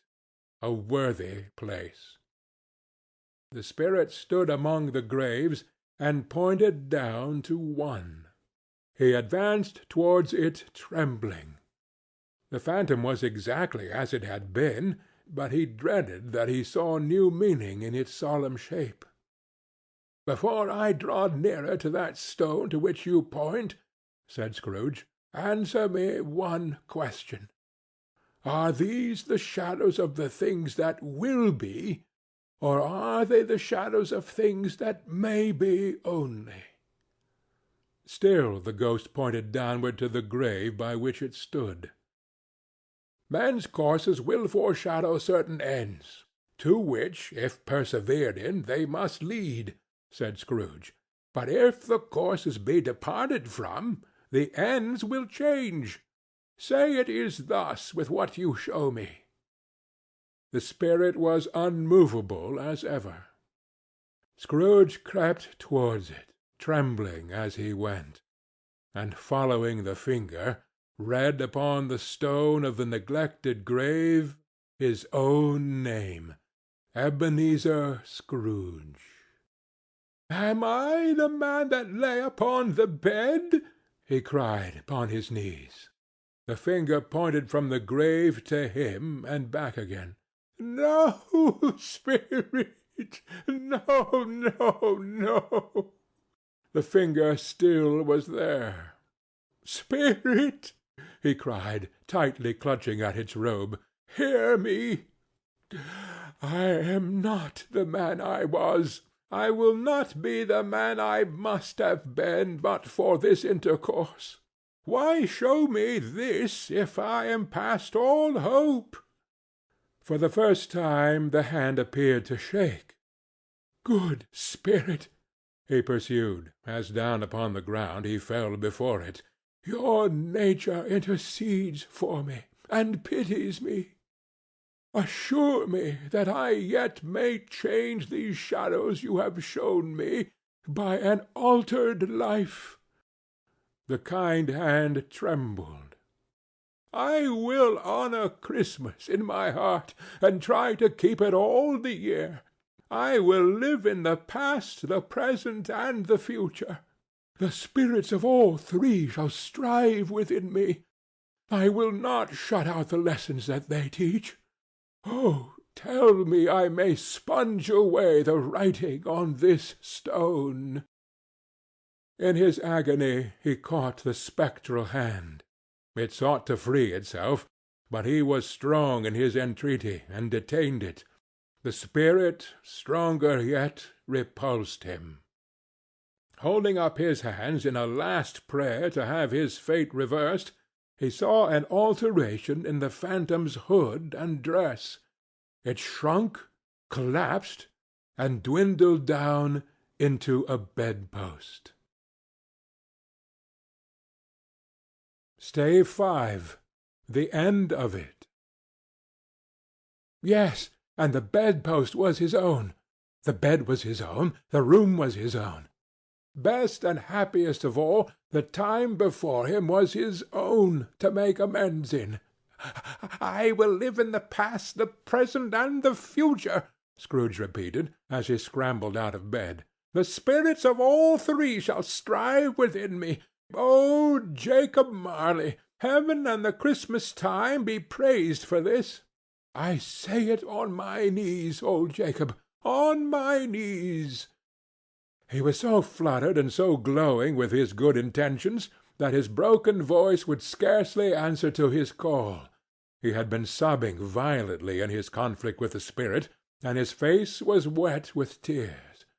"They are not torn down," cried Scrooge, folding one of his bed-curtains in his arms. "They are not torn down, rings and all. They are here. I am here. The shadows of the things that would have been may be dispelled. They will be. I know they will." His hands were busy with his garments all this time, turning them inside out, putting them on upside down, tearing them, mislaying them, making them parties to every kind of extravagance. I don't know what to do," cried Scrooge, laughing and crying in the same breath, and making a perfect raccoon of himself with his stockings. "I am light as a feather. I am as happy as an angel. I am merry as a schoolboy. I am as giddy as a drunken man. A Merry Christmas to everybody. A Happy New Year to all the world. Hello there! Hello!" He had frisked into the sitting-room, and was now standing there, perfectly winded. "There's the saucepan that the gruel was in," cried Scrooge, starting off again and going round the fireplace. "There's the door by which the ghost of Jacob Marley entered. There's the corner where the ghost of Christmas Present sat. Oh, there's the window where I saw the wandering spirits. It's all right. It's all true. It all happened. Really, for a man who had been out of practice for so many years, it was a splendid laugh, a most illustrious laugh, the father of a long, long line of brilliant laughs. "I don't know what day of the month it is," said Scrooge. "I don't know how long I've been among the spirits. I don't know anything. I'm quite a baby. Never mind. I don't care. I'd rather be a baby. Hello! Whoop! Hello there!" He was checked in his transports by the churches ringing out the lustiest peals he had ever heard. Clash, clang, hammer! Ding, dong, bell! Bell, dong, ding, hammer, clang, clash! Oh, glorious, glorious! Running to the window, he opened it and put out his head. No fog, no mist, clear, bright, jovial, stirring cold, cold, piping for the blood to dance to, golden sunlight, heavenly sky, sweet fresh air, merry bells. Oh, glorious, glorious! "What's to-day?" cried Scrooge, calling downward to a boy in Sunday clothes, who perhaps had loitered in to look about him. "Aye," returned the boy, with all his might of wonder. "What's to-day, my fine fellow?" said Scrooge. "To-day?" replied the boy. "Why, Christmas Day." "It's Christmas Day," said Scrooge to himself. "I haven't missed it. The spirits have done it all in one night. Oh, they can do anything they like. Of course they can. Of course they can. Hello, hello, my fine fellow." "Hello," returned the boy. "Do you know the poulterers in the next street but one at the corner?" Scrooge inquired. "I should hope I did," replied the lad. "Ah, an intelligent boy," said Scrooge. "A remarkable boy. Do you know whether they've sold the prize turkey that was hanging up there? Not the little prize turkey, the big one." "What, the one as big as me?" returned the boy. "What a delightful boy!" said Scrooge. "It is a pleasure to talk to him. Yes, my buck." "It's hanging there now," replied the boy. "Is it?" said Scrooge. "Go and buy it." "Walker!" exclaimed the boy. "No, no," said Scrooge. "I am in earnest. Go and buy it, and tell him to bring it here, that I may give them the direction where to take it. Come back with the man, and I'll give you a shilling. Come back with him in less than 5 minutes, and I'll give you half a crown." The boy was off like a shot. He must have had a steady hand at a trigger who could have got a shot off half so fast. I'll send it to Bob Cratchit's, whispered Scrooge, rubbing his hands and splitting with a laugh. He shan't know who sends it. It's twice the size of Tiny Tim. Joe Miller never made such a joke as sending it to Bob's will be. The hand in which he wrote the address was not a steady one, but write it he did, somehow, and went downstairs to open the street door, ready for the coming of the poulterer's man. As he stood there, waiting his arrival, the knocker caught his eye. "I shall love it as long as I live," cried Scrooge, patting it with his hand. "I scarcely ever looked at it before. What an honest expression it has in its face! It's a wonderful knocker. Here's the turkey. Hallo! Whoo! How are you? Merry Christmas!" It was a turkey. It never could have stood upon his legs, that bird. He would have snapped them off short in a minute, like sticks of sealing wax. "It's impossible to carry that to Camden Town," said Scrooge. You must have a cab." The chuckle with which he said this, and the chuckle with which he paid for the turkey, and the chuckle with which he paid for the cab, and the chuckle with which he recompensed the boy, were only to be exceeded by the chuckle with which he sat down breathless in his chair again, and chuckled till he cried. Shaving was not an easy task, for his hand continued to shake very much, and shaving requires attention, even when you don't dance while you're at it. But if he had cut the end of his nose off, he would have put a piece of sticking plaster over it, and been quite satisfied. He dressed himself all in his best, and at last got out into the streets. The people were by this time pouring forth, as he had seen them with the Ghost of Christmas Present, and walking with his hands behind him, Scrooge regarded every one with a delighted smile. He looked so irresistibly pleasant, in a word, that 3 or 4 good-humored fellows said, "Good morning, sir. A Merry Christmas to you." And Scrooge said often afterwards that of all the blithe sounds he had ever heard, those were the blithest in his ears. He had not gone far, when coming on towards him he beheld the portly gentleman who had walked into his counting-house the day before, and said, "Scrooge and Marley's, I believe." It sent a pang across his heart to think how this old gentleman would look upon him when they met, but he knew what path lay straight before him, and he took it. "My dear sir," said Scrooge, quickening his pace, and taking the old gentleman by both his hands, "how do you do? I hope you succeeded yesterday. It was very kind of you. A Merry Christmas to you, sir." "Mr. Scrooge?" "Yes," said Scrooge, "that is my name, and I fear it may not be pleasant to you. Allow me to ask your pardon. And will you have the goodness—" Here Scrooge whispered in his ear. "Lord bless me!" cried the gentleman, as if his breath were taken away. "My dear Mr. Scrooge, are you serious?" "If you please," said Scrooge. "Not a farthing less. A great many back payments are included in it, I assure you. Will you do me that favor?" "My dear sir," said the other, shaking hands with him, I don't know what to say to such munificent—" "Don't say anything, please," retorted Scrooge. "Come and see me. Will you come and see me?" "I will," cried the old gentleman, and it was clear he meant to do it. "Thank ye," said Scrooge. "I am much obliged to you.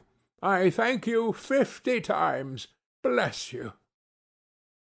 He went to church, and walked about the streets, and watched the people hurrying to and fro, and patted children on the head, and questioned beggars, and looked down into the kitchens of houses, and up to the windows, and found that everything could yield him pleasure. He had never dreamed that any walk, that anything, could give him so much happiness. In the afternoon he turned his steps towards his nephew's house. He passed the door a dozen times before he had the courage to go up and knock. But he made a dash and did it. "Is your master at home, my dear?"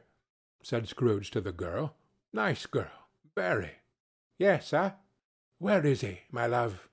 said Scrooge. "He's in the dining-room, sir, along with mistress. I'll show you upstairs, if you please." "Thank ye. He knows me," said Scrooge, with his hand already on the dining-room lock. "I'll go in here, my dear." He turned it gently, and sidled his face in round the door. They were looking at the table, which was spread out in great array, for these young housekeepers are always nervous on such points, and like to see that everything is right. "Fred," said Scrooge. Dear heart alive, how his niece by marriage started! Scrooge had forgotten, for the moment, about her sitting in the corner with the footstool, or he wouldn't have done it on any account. "Why, bless my soul!" cried Fred. "Who's that?" "It is I, your Uncle Scrooge. I have come to dinner. Will you let me in, Fred?" Let him in? It is a mercy he didn't shake his arm off. He was at home in 5 minutes. Nothing could be heartier. His niece looked just the same. So did Topper when he came. So did the plump sister when she came. So did everyone when they came. Wonderful party, wonderful games, wonderful unanimity, wonderful happiness. But he was early at the office next morning. Oh, he was early there. If he could only be there first, and catch Bob Cratchit coming in late, that was the thing he had set his heart upon. And he did it. Yes, he did. The clock struck 9. No Bob. 1/4 past. No Bob. He was full 18 minutes and a half behind his time. Scrooge sat with his door wide open, that he might see him come into the tank. His hat was off before he opened the door, his comforter too. He was on his stool in a jiffy, driving away with his pen, as if he were trying to overtake 9 o'clock. "Hallo!" growled Scrooge in his accustomed voice, as near as he could feign it. "What do you mean by coming here at this time of day?" "I am very sorry, sir," said Bob. "I am behind my time." "You are?" repeated Scrooge. "Yes, I think you are. Step this way, sir, if you please." "It's only once a year, sir," pleaded Bob, appearing from the tank. "It shall not be repeated. I was making rather merry yesterday, sir." "Now, I'll tell you what, my friend," said Scrooge. "I am not going to stand this sort of thing any longer. And therefore," he continued, leaping from his stool and giving Bob such a dig in the waistcoat that he staggered back into the tank again, "and therefore I am going to raise your salary." Bob trembled, and got a little nearer to the ruler. He had a momentary idea of knocking Scrooge down with it, holding him, and calling to the people in the court for help and a strait waistcoat. "A Merry Christmas, Bob," said Scrooge, with an earnestness that could not be mistaken, as he clapped him on the back. "And a merrier Christmas, Bob, my good fellow, than I have given you for many a year. I'll raise your salary, and endeavor to assist your struggling family. And we will discuss your affairs this very afternoon over a Christmas bowl of smoking bishop, Bob. Make up the fires, and buy another coal scuttle before you dot another I, Bob Cratchit." Scrooge was better than his word. He did it all, and infinitely more, and to Tiny Tim, who did not die, he was a second father. He became as good a friend, as good a master, and as good a man as the good old city knew, or any other good old city, town, or borough in the good old world. Some people laughed to see the alteration in him, but he let them laugh and little heeded them, for he was wise enough to know that nothing ever happened on this globe for good at which some people did not have their fill of laughter in the outset, and knowing that such as these would be blind anyway, he thought it quite as well that they should wrinkle up their eyes in grins as have the malady in less attractive forms. His own heart laughed, and that was quite enough for him. He had no further intercourse with spirits, but lived upon the total abstinence principle ever afterwards, and it was always said of him that he knew how to keep Christmas well, if any man alive possessed the knowledge. May that truly be said of us, and all of us. And so, as Tiny Tim observed, God bless us, every one. End of A Christmas Carol, by Charles Dickens. Read by Bob Neufeld.